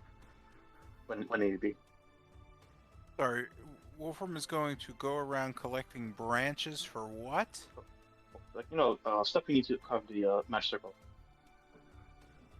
We use foliage, all that stuff. Ah. And Lucian will do the same, looking for foliage, bushes, and the like. That would cover it up. You both note Teak just kind of looking at you both, smirking, as she walks away. With that, she goes back to work, building small stones in the shape of what look to be figures. She seems to be locating small rocks and then larger rocks. The larger ones being placed at the bottom with the smaller ones on top, almost like heads.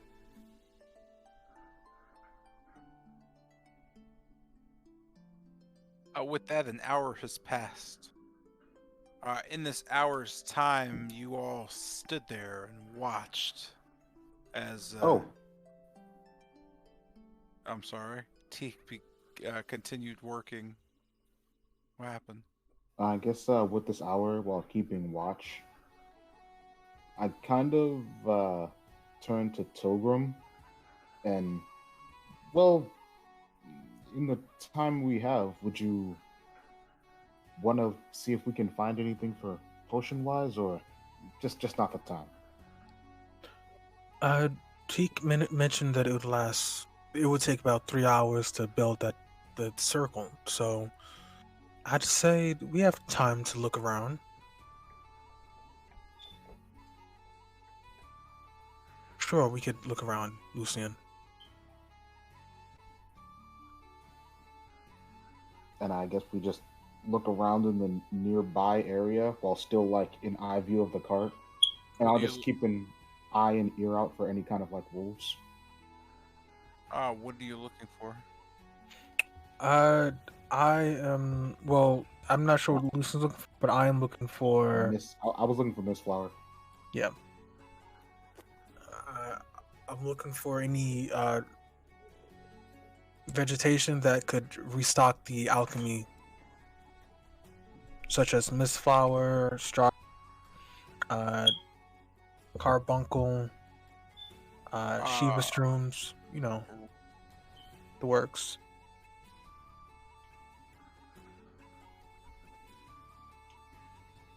So you may roll either survival or nature as you check the surroundings for your specified vegetation. Wowzers. Alright. Yikes. Oh. Alrighty. As little Tilgrim pillages through the bushes, just looking around, all you come up with are just grubs on your fingers. Just as you pull through the bushes and the muck, they seem to have crawled all over you.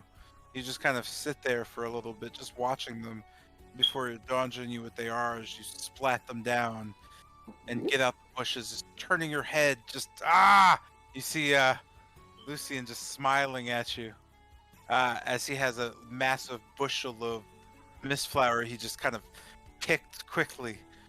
There's just a whole bloom. He gets about 10 of them, good enough to be broken down. The other 40 just swaying in the wind, unable to be touched. They're just too pristine to look upon. You look on your knees at them, curses. The rain slowly lets the mud drip down your hands. Your rest of your party just continues to watch. You hear a loud "oh!" just rip through the air. Way deeper though, because my voice isn't that deep. But still, just kind of rips through the air as it just kind of covers this massive echo, follows. For a split second, as you just kind of look up in surprise, the sky almost seems completely open, as if you could see every star perfectly aligned, but through the trees, just being in the forest, so you just kind of get glimpses of these glowing objects before, just in a flash, you hear just kind of a crack of thunder blast, and the sky just becomes this overcast, just white kind of mass of cloud. Huh. Is it day? No, at this point it is turned into an evening of rain, so it's fairly dark. Alright, you'd hold on, you put it at about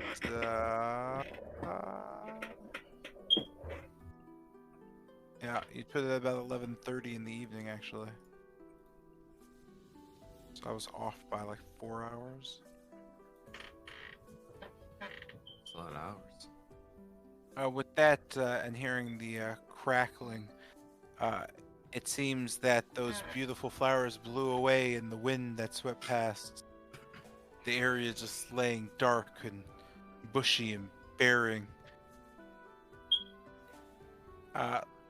Noting the howling and going back, it seems like you all can get a move on, or should get a move on. Well, unless you have anything else you need to do. Or just I guess, on deep. I guess turning back to Teak, does she look like she's finishing up? 3 hours pass. You know, just a pristinely worked on, just mini statuettes, 6 on each side of her, aligned in almost a circle. Each of them has runes carved in their tummies. As she sets up crystals between them, moving the last crystal into place, you could see a growing, glowing spiral of green, just wind blowing around in a circle. You know, all the leaves and the twigs you all picked just kind of blow around and away as the portal seems to be just pure wind whipping around. Although it doesn't seem to be making any noise. You could just see it whipping around so fast that Teak kind of just standing amidst it. The air around her seems to just deflect the water as she just kind of sits there playing with her hair and just drying it out. Ugh. Oh, I'm gonna need to wash this. Just looking at you all, she looks back. Oh, I'm done. That was an eerie, well, howl. I don't have to go that direction with you, right? Kind of looking to Teak with a Yeah, I know. Yeah. She just kind of nods at you. Oh, I know. All right.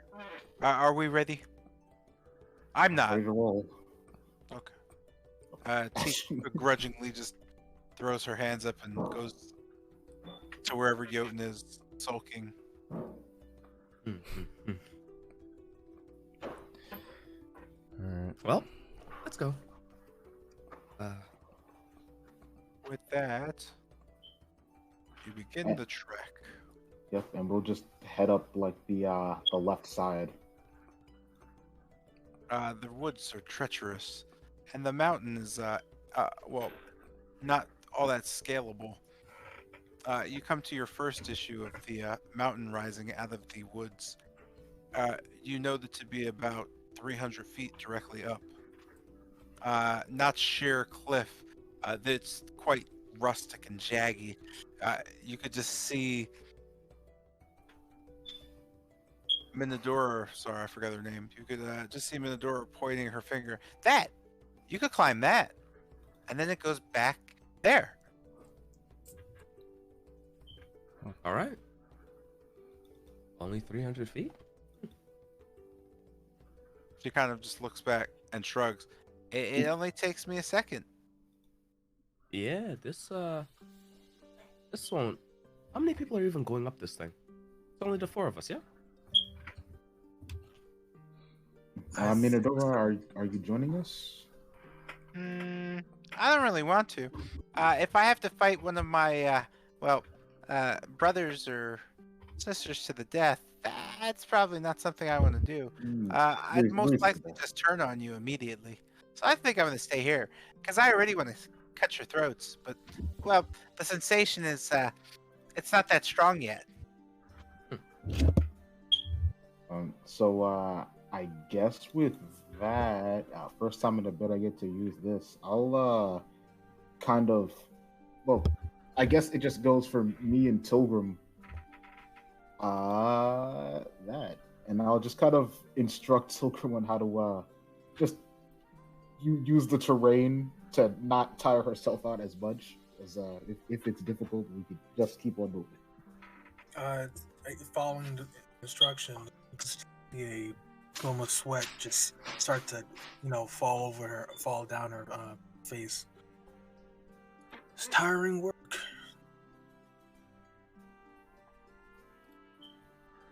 All right. So the 300 feet scaling.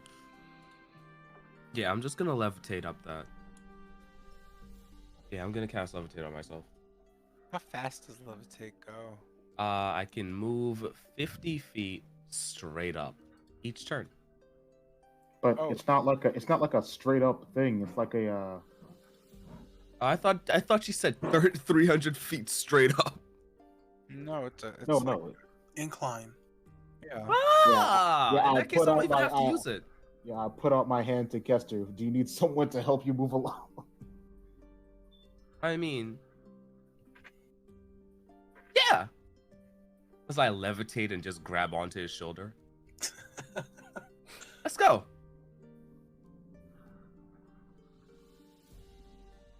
This is my spell. Teak just kind of shaking her head. Well, I'm just gonna teleport wherever, but she just looks around. Who else is going? You could take my place, or well, you can't. With that, Teak is going to roll for teleportation. Let's go. It won't fail this time, and she totally won't blame me somehow. As she begins to cast, she slowly looks towards Kester. Oh. You can see her eyes just kind of lock on him as her hands just kind of move and slowly begin to make circles in front of her. As she just kind of continues to lock eyes on Kester, she says, "Now, I'm going to go up there. I can see it, but I can't see it very well because Kester keeps looking at me. I hope I don't die," as she Stop, just kind of wait, throws no. her hands God. to the side. No, You can no, see not her again. body begin to twist as energy begins to like tear her apart. Not again. Not again. Hooray! Oh. We just got. Holy shit! No. Oh my fucking God! You're not serious. already. You're not serious. Well, No way, not no way, no way. already. No! Already? There's shit going wrong. We didn't even start the plan I yet. really can't even fucking be bothered, bro. I try did. my But best there's- every day. Nah. She just goes 7 feet. Yeah, she's fine. It's just a mishap. Where are we? Yeah, it takes 3d10 force damage. He said she got messed up her, so she goofed on that shit. That's something that's I can't even be Sometimes bothered right now, bro. And this is all my fault somehow. Oh my God. Why Cool. was you looking at her? Why was you looking at her? Great. DM rerolls the table. I'm gonna skip that, but the 3d force. Let's do that for fun. Let's see, what do we got? Oh, that's what we got there. There we go. Jesus Christ, Fucking soul aches. I guess seeing that happen to T. Well, is she still within? Yeah, she is, bro. Sorry, T mad. There's a reason she's out here. I had to Oh yeah, that. yeah, I didn't feel like doing it the old-fashioned way. Anyway, with that, Teak is going to end up in her location because yeah. And with that, she just kind of reappears, just holding her stomach, staring directly down to you all, just kind of all the way down. You could just kind of see her staring. You're not sure what's going on, but suddenly you just see her mouth open and there's just stuff falling towards you. I quickly. I need everybody in the vicinity to make a dexterity save as something from Teak's mouth just started pouring down towards you. Oh Lord. I'm gonna roll this with advantage because Kester, fuck this, bro. Kester, Fuck this for real. why, Kester? Why? That's fault, man. But you've got to shut the fuck up about this why Kester I mean, one shit. aren't you holding on to me? Wouldn't you have disadvantage? Incorrect. Wait, I thought it was only Incorrect. 4 of us going up the mountain. Not only are you wrong, you're No, silly. no. Wolfram, you're not there. You didn't have to roll. Oh, okay. I'm about to say, like, okay. Yeah, that's fair. me, Kester, Lucian, Kester, and Teak, right? Yeah, it's Yeah. just us four. It was just those four. Cool. In that case, you're all good as you just jump out of the way as you just see the vomit just slam into the ground and splather. You're just out of the reach of it as you just kind of look around and Teak just yells down, "Ah!" She seems fine as you just see her fall over into nothingness. You're not sure where she went. You've lost sight of her, but she is safely well. She's on top now. You know, Minadora just kind of looking and side-eyeing the group as she looks back up. Well, I mean, she's there. The arena's just around the corner. I don't think we should do what she did, though. I'm just gonna. You just know, Minadora just rush the wall and just jump at the cliff and just slam her hands into it and throw her body completely forward like just a bullet shooting up as she just kind of uses her feet to slam down and jump and leap and just kind of overarching does that, hands down, back, legs down, leap the 300 feet. And I guess I kind of turned down to Tilgrim.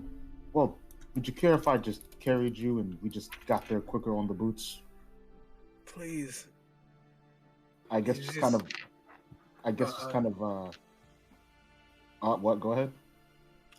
No, I was just going to say that as we're making our way up this mountain, Tilgrim is just soaking in sweat.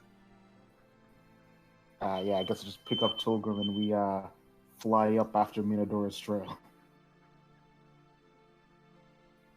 Sweet.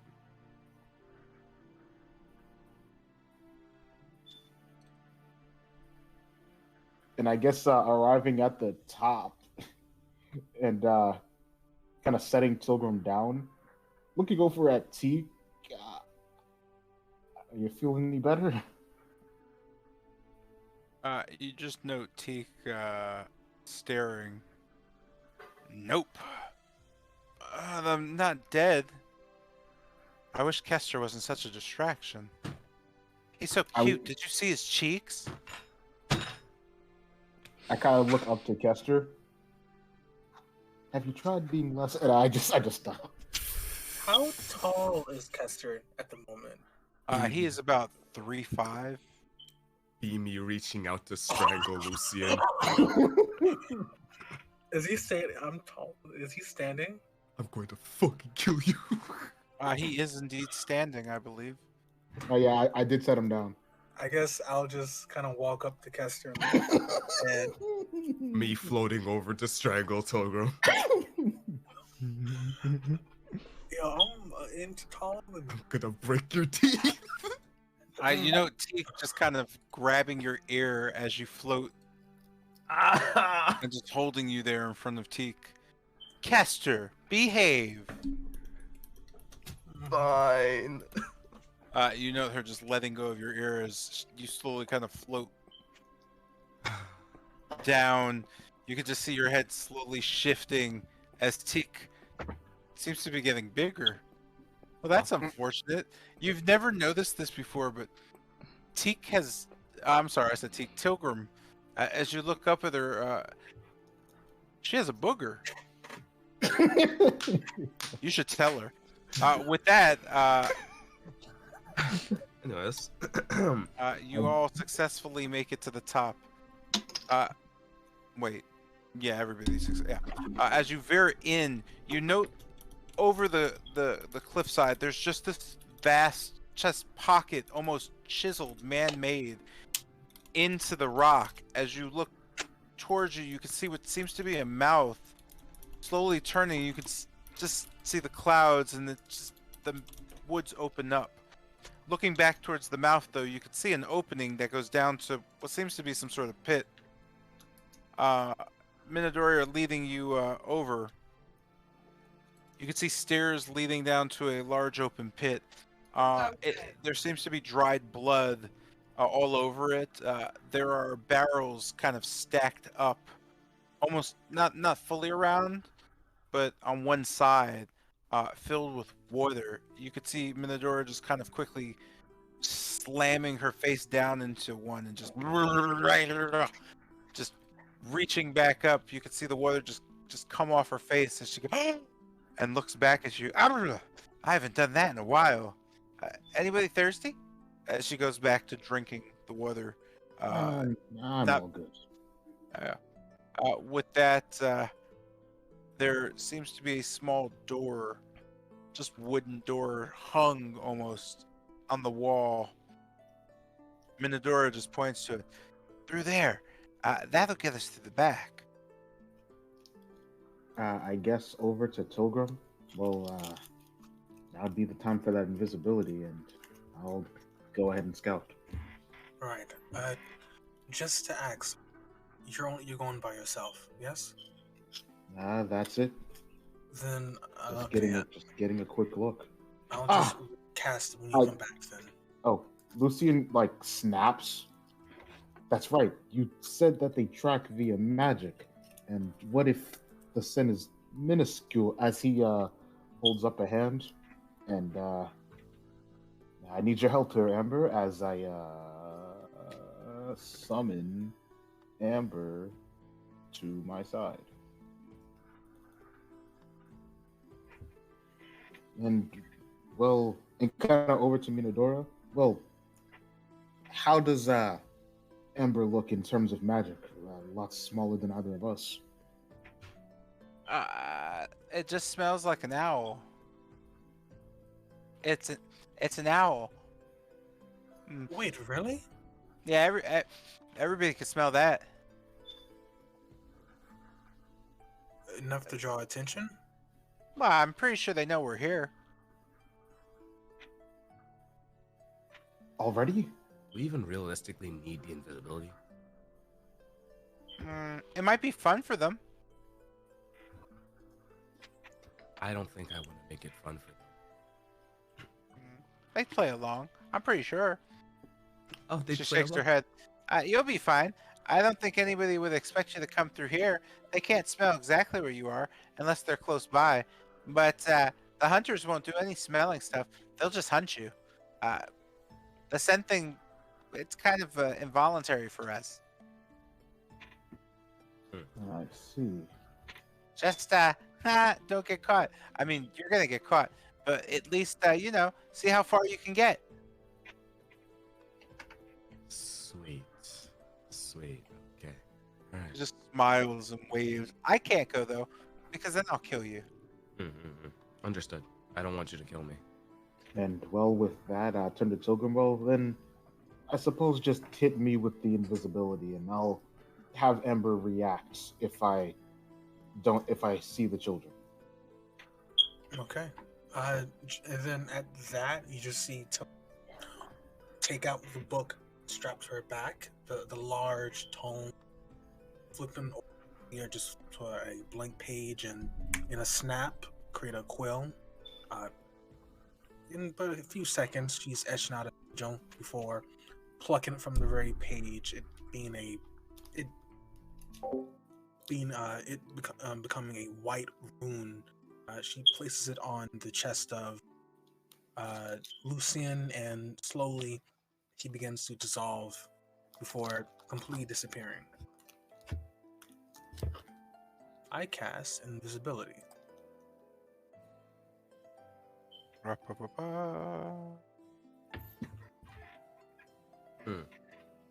think you should have just casted it on all of us at once, but well, here we are. And with that, I'll make movements towards the door and just have like an ear up against it. Can I hear anything of any kind? You hear nothing now. I guess just carefully testing. What kind of handle is it? It's like a knob or just like a pull open? It is a large iron branded door. There is a hook actually. It's fairly old. There's just I'm sorry, not a hook, a hoop. You can just see it with a chain next to it. It doesn't seem locked.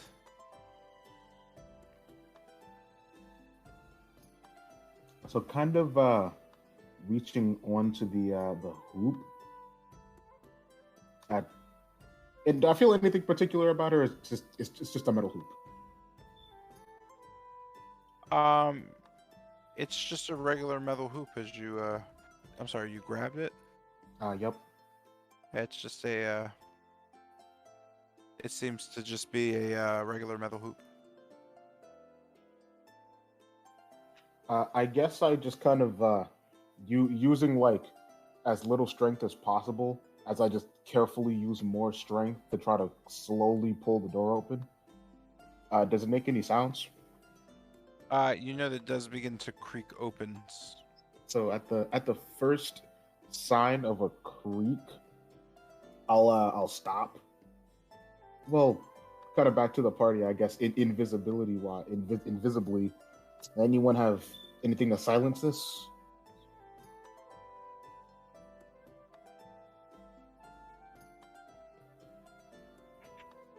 You just see me shake my head.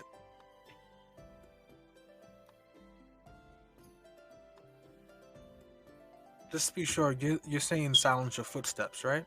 No. The sound is the door creaking.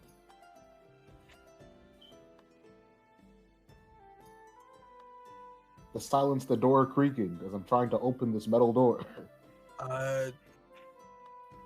Yeah, again, you just see Tilgrim. Sally nods, shakes her head.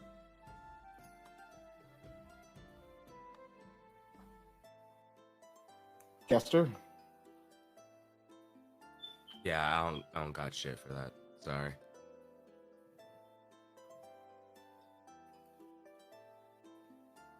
I think you just like. I think since they already know we're here, I don't think we should care about the door creaking. Oh, with- Hmm? I guess I should give you this. I don't know. Nah, this wouldn't help. I gave you the the poison, the one you smell. Huh. Well, I guess with that, I just open the door as like slowly as possible, trying to minimize the sound. You open it slowly.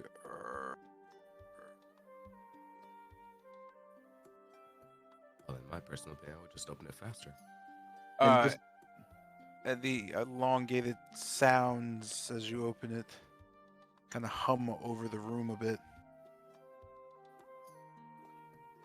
With and that, I get I'm sorry. Go ahead. so just opening it enough for me to slip through. I'll just kind of looking into the door. Do I see anything? Oh, well, yeah, I see something. What do I see? A winding stone passage sits in front of you with carved steps. You could see fairly modern iron sconces in the wall, glowing. You don't hear much. It just seems to be a hallway leading down. And I guess just kind of fluttering with the boots to stay silent. I'll just make my way down the passage, just listening out for anything. As you slowly descend the passage, you can hear just as you come to the bottom of it, you behold something just ghastly that stops you. You seem to hear what you were listening before. Almost sounds like an exhale or a whisper of some sort. It almost sounded like it was directly above you as you look up, but there's nothing there. Looking back in front of you, the curtain of flesh just kind of sits dangling in the dark. You seem to have gotten to the point where, well, you need to go on. Oh wait, I don't need to do this with everybody, do I? Oh damn it! Hold on a sec. There we go.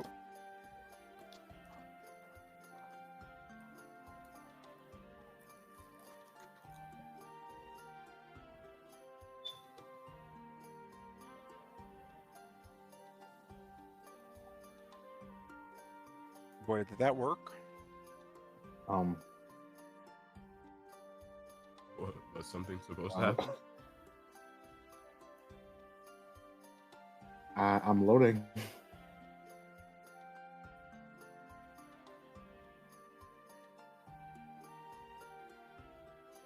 Boy, I just like broke this shit. Sweet. Mamma mia! I am loading. Mamma mia. All right, I'm here. I can see. All right, man.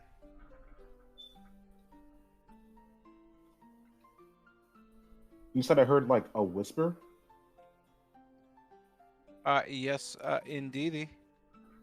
You hear the strange whisper overhead before seeing the curtain of flesh dangling before you.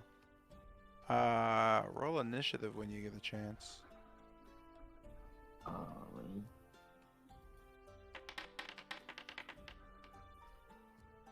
And I guess just kind of focusing in on that whisper.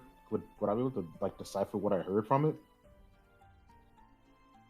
Yo, skip the music.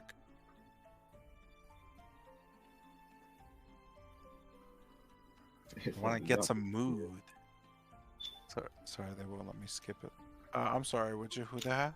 Oh no, I was joking. So, because you said skip the music, I said if only Yamas was skipping. 'Cause I asked what did I hear from the whisper? Yo, who made this shit fucking die? You didn't have to skip everything, just the one song. Damn it, you made YouTube videos not be okay anymore. No! Why? Zion! Sorry, wait, let me fix it. Let me fix it. Jesus Christ. Alright, it's over for me. I'm out. Yeah. Oh crap! And I'm sorry. Repeat what you said, Isaiah. Oh, I said, can I try to decipher what I heard of the whisper? Like focusing You, back on it. yeah, you didn't really catch it. You just heard something, like someone said something. And it was like ahead, as in above me or forward. It was like above you, like you had to look up. And I guess looking up, do I see anything? No, you don't. Just the ceiling.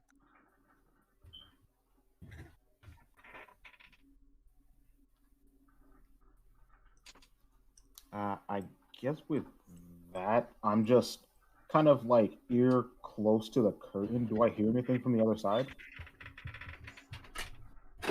You don't hear anything now.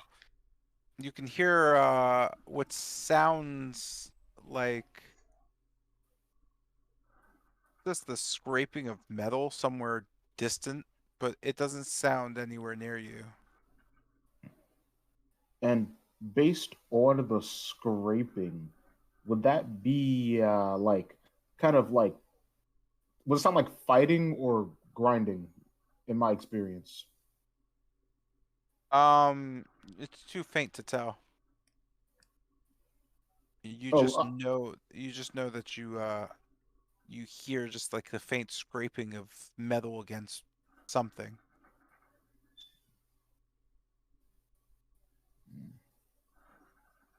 and does this curtain extend all the way to the floor?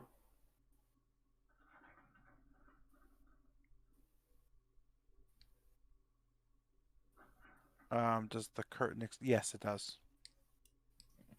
And it completely walls off any light. Like there's no like corners or anything.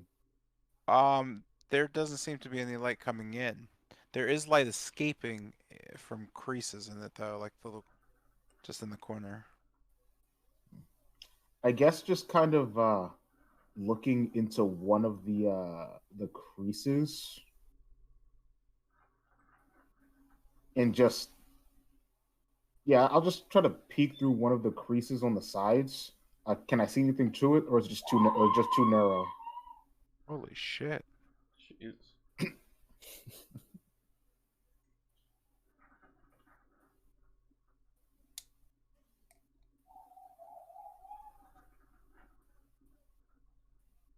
I'm sorry. Somebody.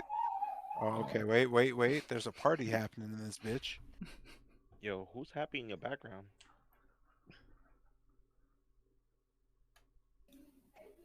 Parents watching. Hype as fuck. Hype as fuck.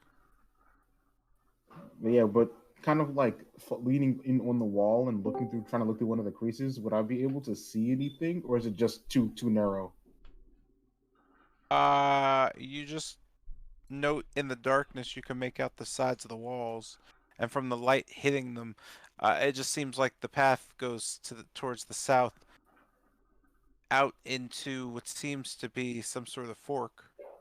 Other than that, you can't really make heads or tails out of anything. Peeking out further, though, you see a bright light coming uh, about halfway the distance of the room. You just kind of look out. You can see probably about 100 feet away, maybe more.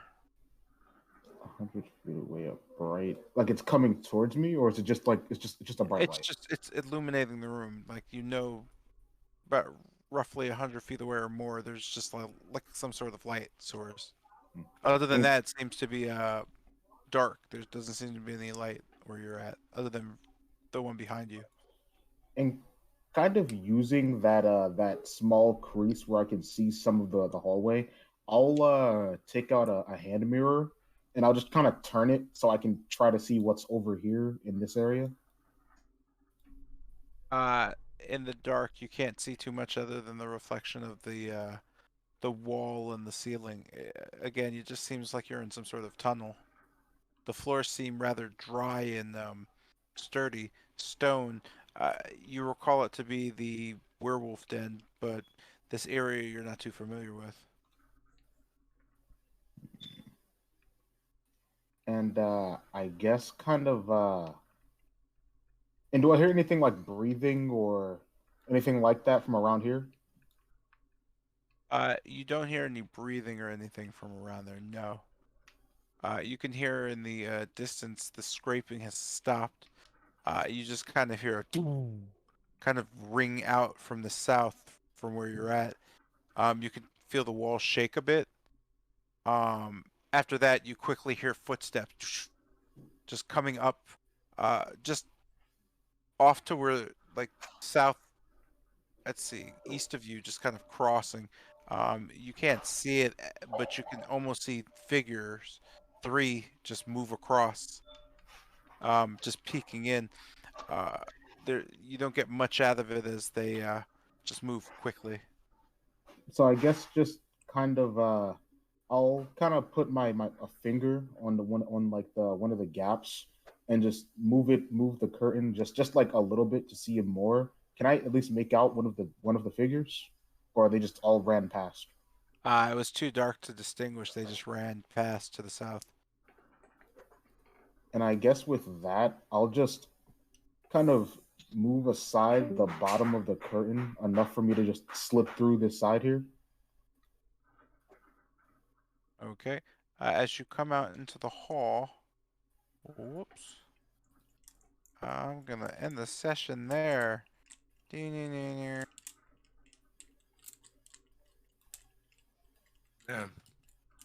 This shit is great. I can't wait for it to be my turn to go down there and rescue some fucking kids. Honestly, I'm just hoping we're right about Strahd and Corellia being over here wrecking shit, causing a distraction. I mean, you heard that? I mean, I heard it. I definitely heard it. Don't know exactly what I heard. I can make an inference though. That shit is at the fucking front. Ain't no way they on the back foot like that. I'm just hoping it's all hands on deck in the front and not like a few people left behind. That don't make no sense, bro. It's Strahd on motherfucking Zarovich. If they ain't all hands on deck, they already surrendered. Like, bro, nah, bro. A couple of y'all stay back here. Protect the cubs. We go handle Strahd von Zarovich. We got this, all right, fellas. At half power. Take a load off. Go. Like, bro, you gotta be smoking that pack if you think it's not all hands on deck. King, back in. After 10 minutes, you're starting screaming and bloodshed. Man. Are you good, my guy? Yeah, I'm good. I'm good. If only they can see my screen. Man's panicking. Well, now I want to say your screen. Unfortunately, such a thing cannot occur. I can't wait to pop down there after Pilgrim recast this invisibility. It's gonna be all hell breaking loose. Oh, hell breaking loose, bro. We're not about to deal with none of that. We're about to walk on in, find the kids, get them in a circle, teleport out. Easy, cut, clean, dry. It's gonna be just like we did, what was his name? Werewolf King guy? In, out. Easy. No. Yo, isn't the cages made of like fucking straw or some shit? I think they're made of like wood. bone. I thought it was Either wood. way, brittle material. I mean, either way, I don't care. If they're locked, doesn't matter. They're locked. Just fucking teleport the kids and the cage. Too easy, Heck, I yo, was break them thinking outside. I would just pick or break the lock, but okay. Nah, Just Just take the fucking inventory. break the Teleport the sign, bro. kids Just hit in it the- with a hammer. Teleport the kids and the cage. When they're over here, we start lockpicking. Mm-hmm. It's away from the danger zone, I can tell you that much. Yeah, little do you know, like every single one of those bones is triple like an alarm. If one even breaks, everyone gets alerted. What a stupid fucking alarm mechanism. Why would they do that? Dog. You say like that's even crazier. Why would they fucking do that? That Again, doesn't add like, up to me. You say it like there's even crazier alarm systems like out there. Bro, Let's Babe won. set up decomposing bones as an alarm system. If one even piece falls off, we'll be alerted. You know how many times that shit would ring out throughout the night because some of them bones fell apart? Hey. And when it triggered this time, and they all come rushing through it. Like yo, no Jeremiah. It's like the palace on 100% like warning the moment you break one of those bones. Yep. Oh, fucking It's God. the fucking dumbest thing. You just Like see, if you even so much as get spotted, you're just ejected from the dungeon. yeah, you just see like I don't know who it would be like Not gonna lie. Wolf Hitler's Not is gonna lie. like meters goes Okay. to 100. Look at that. Okay. You guys remember the earthquake thing? You know how the ground's still split up and everything like that? Tremors? Tremors? Mm-hmm. Wait, Um, you I'll mean go- the I'll- one that the green one did? Yeah, Fedra. Yeah, Fedra. My best well looking like if I the wall cry, I'm like it's like if we like something underneath, it's probably like see if it was a crack inside leading through the inside the basement of the cave. I think we that too. Mm-hmm. So let's say you're trying to leave out and you see a crack and it's like big enough. Do that bitch. But hey, Now yo, that I'm now thinking about it, how yo, did they fix I that? am now dying to meet Gregor Durst. Told me it's just Solid Snake. You met him like multiple times before. Yeah. I'm dying to meet him again now that I have this outlook. Man, I love your work, boss. I'm a big fan.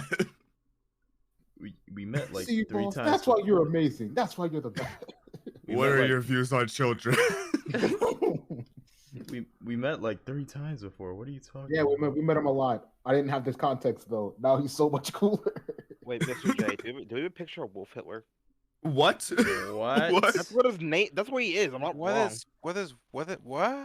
Huh? What did he say? Yeah, I'm gonna go What? out on a limb here and say you might be in the wrong with this one. The wolf- What is who? The big one. What's his name? The Emil? big. Emil? Yeah. The Wolf King? Yeah. You want the wolf form or the regular form? Yeah. Either or doesn't matter. What are we looking for? He wants a picture of Emil. Oh, that's There you go, bud. There you go. I'm pretty sure he should be in known NPCs too. Man's like he looks like a Should Thomas. be, but I don't think we've updated that channel in a minute. Ah, yeah, his ass is not yeah. in It's been a second. Well, if I Uh, didn't remember his la- name, so I'd just be looking aimlessly for images. Yeah, last person introduced was Cecil. Like, fucking Yeah. And then it was supposed to be him, and then the okay, yeah. October 6th. Yeah, I'll do it at some point. We'll live. As soon as Who we're the done. man. fuck is that? Yeah, It's like- it's no longer a solid snake impression. It's a Gregor Durst impression. This the guy. Who? This fucking guy. As soon as we're done with this, honestly, we might be able to go straight into the nightmare. This was really the one thing that was left hanging. I mean, after we check if we can get the bones. Bro, Yeah. the guy is in the village of Barovia, But he's And they're supposed to be both- very hard to find. and they're supposedly have a base there. That's where the bones be, and we head straight out. Just that easy.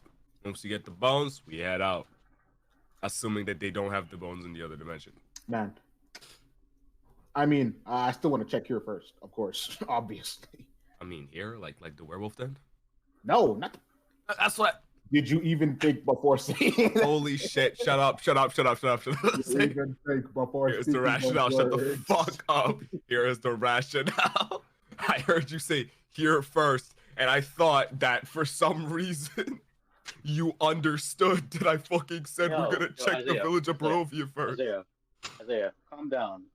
King has the man fire right now. Remember, I'm he's going to fire right fucking now. kill Oh, you. right, you're right. I can't lash I'm out. going to I strangle can't you. lash out at children like this.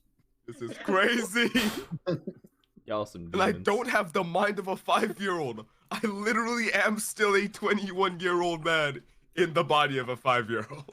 Man, I remember being that young and having an imagination. I was an adult all the time. That was yesterday. Sir King, and your imagination. Holy shit. What's up with my rice right now? You want to get some ice cream, champ? I'm Come going on, to let's get some fucking ice cream. kill you. Bro, the Yo. second T goes to take a nap, bro, it's fucking over for y'all.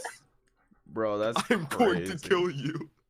The wild thing is y'all Yeah, I'll- y'all like beating him into the dirt. The worst I did was laugh at him. That was it. One time. Can't Got over fucking it. stand these Also, guys. please. Wait, King, you still got carpenter tools, right? What? You still got your carpenter tool thingies? My what thingies? Carpenter tools. Carpenter For tools? woodwork. Yes, I do still Yeah. have my carpenter tools. Yeah, hey, man. make us a high chair. With all this, I'm going to saving children- fucking kill you. Oh Holy shit, I'm my gonna kill you. God. with all this saving children stuff, we're ruling out the possibility that I turn that corner, all dead. All gone. It's like, time to Please, Yo, please, children, No, I have bro. bad news. Children, These I have Please, bad children news. please I have dead. stop. bad Let's news. go. please stop. Children, I have bad news and good news. What's up? Which one do you want first? Please stop. Let's just hold out hope Yo, that the good something news, we are interrupted getting him. out of here right now. The bad news, you are not fired. Can we just sit here and hold out hope that somehow they got delayed by some shit that we never figured out because we're all Called idiots? Strahd? Yeah. Yeah, we call it out hope. I'm okay with that. I didn't even want to be here, to be honest. Nah, bro, I'm sorry, bro. He's giving these werewolves the job special, man. The Job Job special? Oh, So wait. I'm sorry. So getting beheaded? Is that what's shit going? was Is that what we're talking fire, about? bro. You said Give it up the no, Job no. special. You said the Job special. So being decapitated or getting swallowed whole? Which one? The first one. Being Strahd out here All right, swallowing. cool. So he's getting decapitated, distracting them. What? Man, get your mind out the sewer, boy. Strahd Bunzarovich out here swallowing.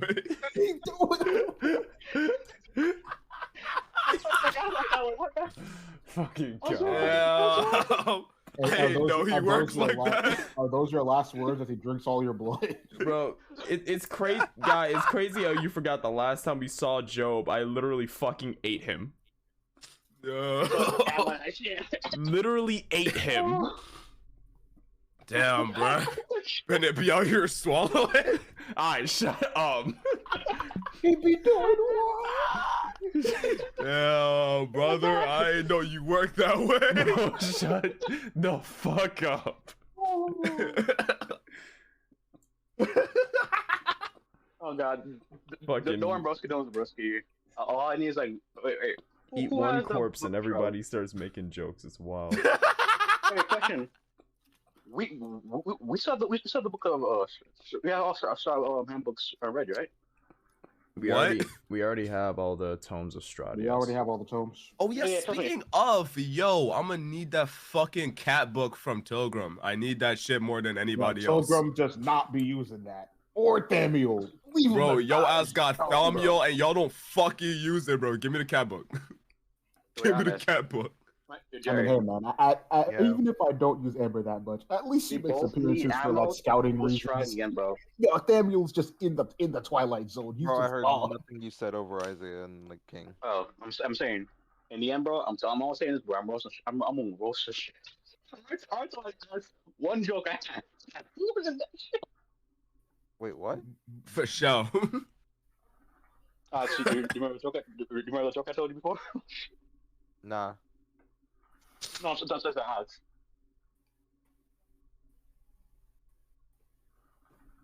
This man will leave me silent. Nah, he doesn't even That man looks remember. stupid, bro. Where's the Yeah, Jeopardy that's music crazy. when I need it? Huh? Oh, Here we go. You got a whole soundboard. Oh no. Fucking. It was last night. I was like, that's a joke, or that's No. Oh, I'm sorry. that's yeah, it was something about. Yeah, I need to start hitting That was enemies a with riddle stingers. for the round it gave you.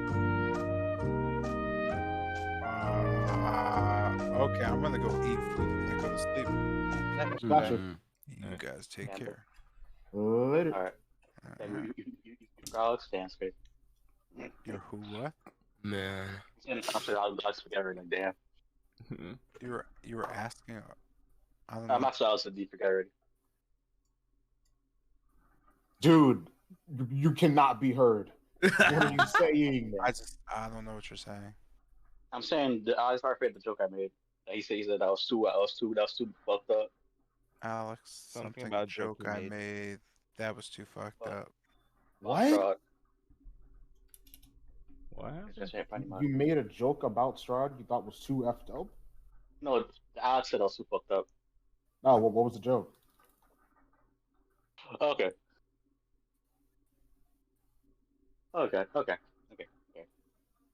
Okay. You know how Strahd. I guess that's what the joke is. Ha ha ha! Roll knee slapper there.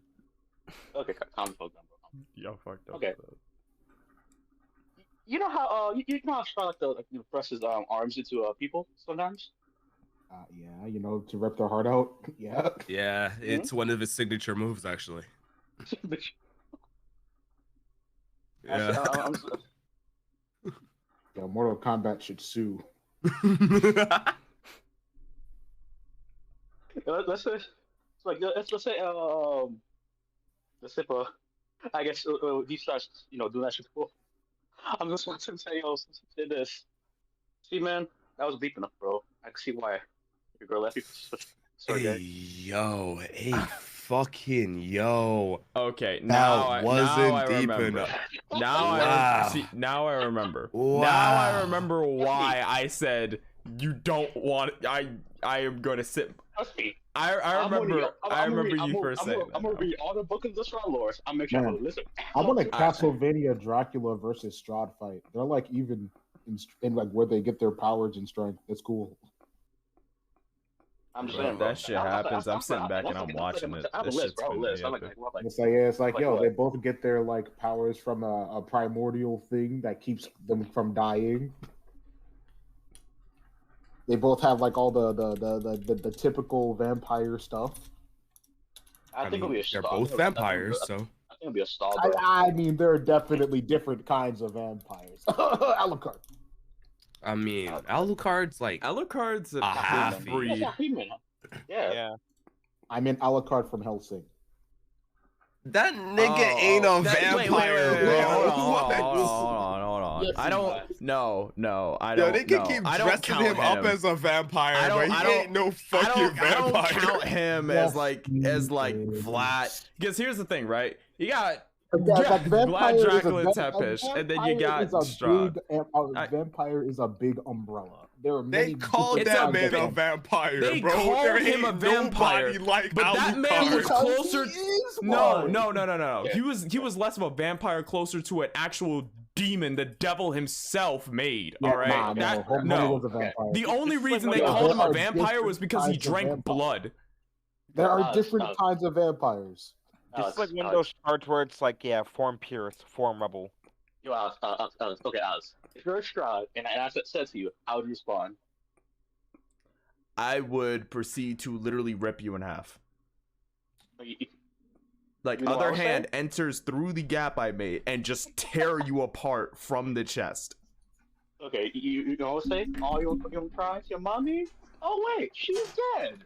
Bro, I'm not gonna lie, bro. Strahd fucking stabs you through the chest and you somehow survive that shit. I'm just about to scorching ray your fucking head off. Like, bro, you tell anyone those corny ass insults, so fucking trash ass jokes, I'm going to vaporize your brain. Wolfram Bro. sees his heart in Strahd's hand. Do you have anything to say? And he hits one of them corny ass jokes, bro. Strahd is about to fucking crush your heart. I'm gonna vaporize your brain. Bro. Damn, bro, I do not know that guy. Why every time bro, I'm taking a one-on-one ball? Yo, Gross. guys have to pull up to a gas station and say, I'll take my gas to go if you don't mind. I swear to God, I would execute him on the Supreme spot. activity. I would literally I would cover his fucking car ice that in the guy. gas and then light a match. Damn, bro. Take it to go then. Hop in. Hop in. I'll make sure you're going somewhere. Damn, bro. Taking this gas to go. I'll send you on your way. I mean, Yo, okay, throws a okay. match into the tank. Yeah, yo, what's your axiom on that? Jesus Christ. I will fucking make a jump shot. Shaq will cry with the way I nailed that from across the fucking parking lot into Yo, a it's gas called, tank. Bro. it's called a fire arrow. You ever heard of it? Fuck a fire arrow. I'm making a Uh, fucking jump How would shot. you roll damage? Would it be a D10 or D8? Yo, D10, heavy bow. It's a heavy crossbow. No. I meant for the The Strahd, insult he fucking paid Yeah. to Strahd. I'm gonna give him seconds. Mans would be greatly unimpressed and rip you in half. What? Here's That the shit thing, ain't right? even about to hurt. Here's the thing, right?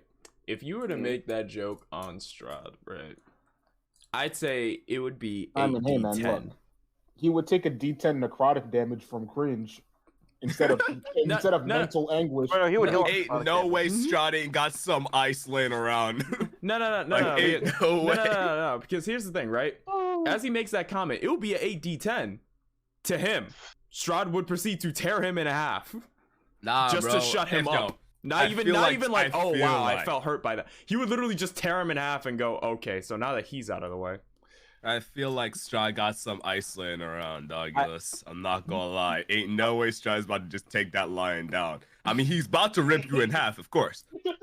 You But think like, he's gonna he's drop a definitely one-liner about to- before? He about to barbecue you, boy. I only have like Hey, one yo, good roasting for like Strahd when we see him. I only have Zion. one to start cooking. King, What's up? y'all got free time?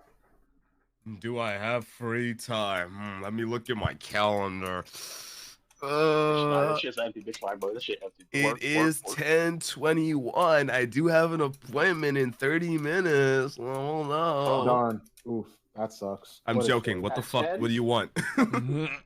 So disclaimer. Yo, disclaimer. I am after some vitamin C, my friend. Oh, it's Alright, been a orange while. juice. I It wish I bet certainly money has. I knew you were gonna say Yo, that. Carl is always the one to instigate it, but it's like I haven't played in like a hot minute. Yo, Zion, OJ. Zion! I can play like one round. I got. Hey, yo, one Playing round all is good day. enough for me, and I'll go back to playing what I was playing earlier. All right. Yes, sir. That's Skate. frustrating. I'm gonna have to No. head off, and I'm probably gonna wake up at like 5 because fucking last second classes and everything's shifting. I now have an 8 a.m. class. I have to Be like that, bro. This is why in the future, suck. Don't get more Yeah. about it, bro. Idioms are Really, not I that just- bad, suck. you weaklings. Bro, They're not don't you that like wake bad. up at The fucking thing- 6 in the morning? Bro, Yeah. I wake up at 1. Thank you very much. Oh, Imagine wow, you work great. night shift, bro. Crazy. 1 a.m. Yeah. Like, I thought something like around 2, 3 p.m. I could send that, but like, 8 a.m., bro. That's He's some suicide right there. weird. He's weird. That's wait, great, wait, man. wait, once did you- once did you you hit just- 30, good luck. Did you just say I can God, understand man. 1, 2 p.m., but 8 a.m.? Okay, for example, right? Let's say you're night shift, right? Obviously, let's say you're separate some reason you're at 5. You got like what? At most 5 hours of sleep. And you still be tired as fuck. I would say like get your class around like 12. I don't think it was a choice, to that. be honest. It No, definitely was not a choice. no. The little time splitter things. No, guy, I think you're misunderstanding what I'm questioning there. I'm not questioning that. I'm questioning how did you go from 1 p.m. to 2 p.m. to then 8 a.m. No. I'm saying, let's say I put it backwards. I say let's say class a.m. I'll prefer my class to be around like what? What's it called 1 or 2 p.m. Because usually I wake up around like 10. So I'm. Damn, So dog. yeah, All right. Bro. So with that, I wake up at fucking like 7.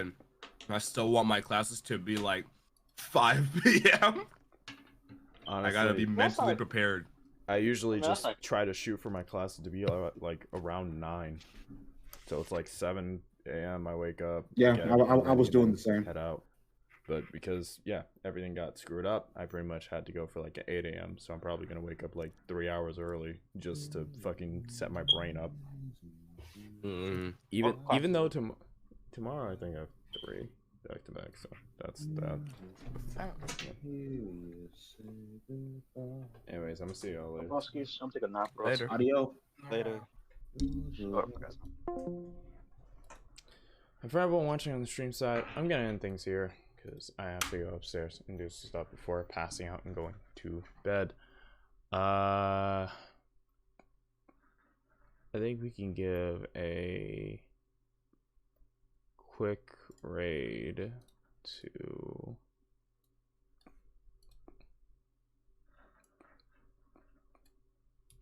Vegeta's Ego. I haven't been over there in a while, so we're gonna give him a quick raid. Right now he's playing God of War Ragnarok. He looks fairly far in. He looks like he's done some stuff. He's on the Gimme God of War difficulty, so looks like it's the more difficult part of the game. But yeah, thank you all for watching. It really is appreciated. De facto, thank you for the 45 bits. Stone, thank you for the raid. Welcome, Raiders. Hope you enjoyed the show for what little bit you were here for. We'll be back on Wednesday for some more D&D, and then Thursday, hopefully, if I should get home early enough, I will be streaming the Dragon Ball Z Kakarot, the new DLC, the Bardock DLC, and we're gonna try to clear through that and have a whole bunch of Dragon Ball discussions because I'm a goddamn nerd and I have like 4, 5 actually. I just forgot about Goku, like Dragon Ball figures all around me at all times, and then I have a Vegeta picture. But yeah, thank you all for watching. It is really appreciated, and I will see each one of you beautiful people in the next one. Sayonara. If I could switch over to the right one. There we go. See ya.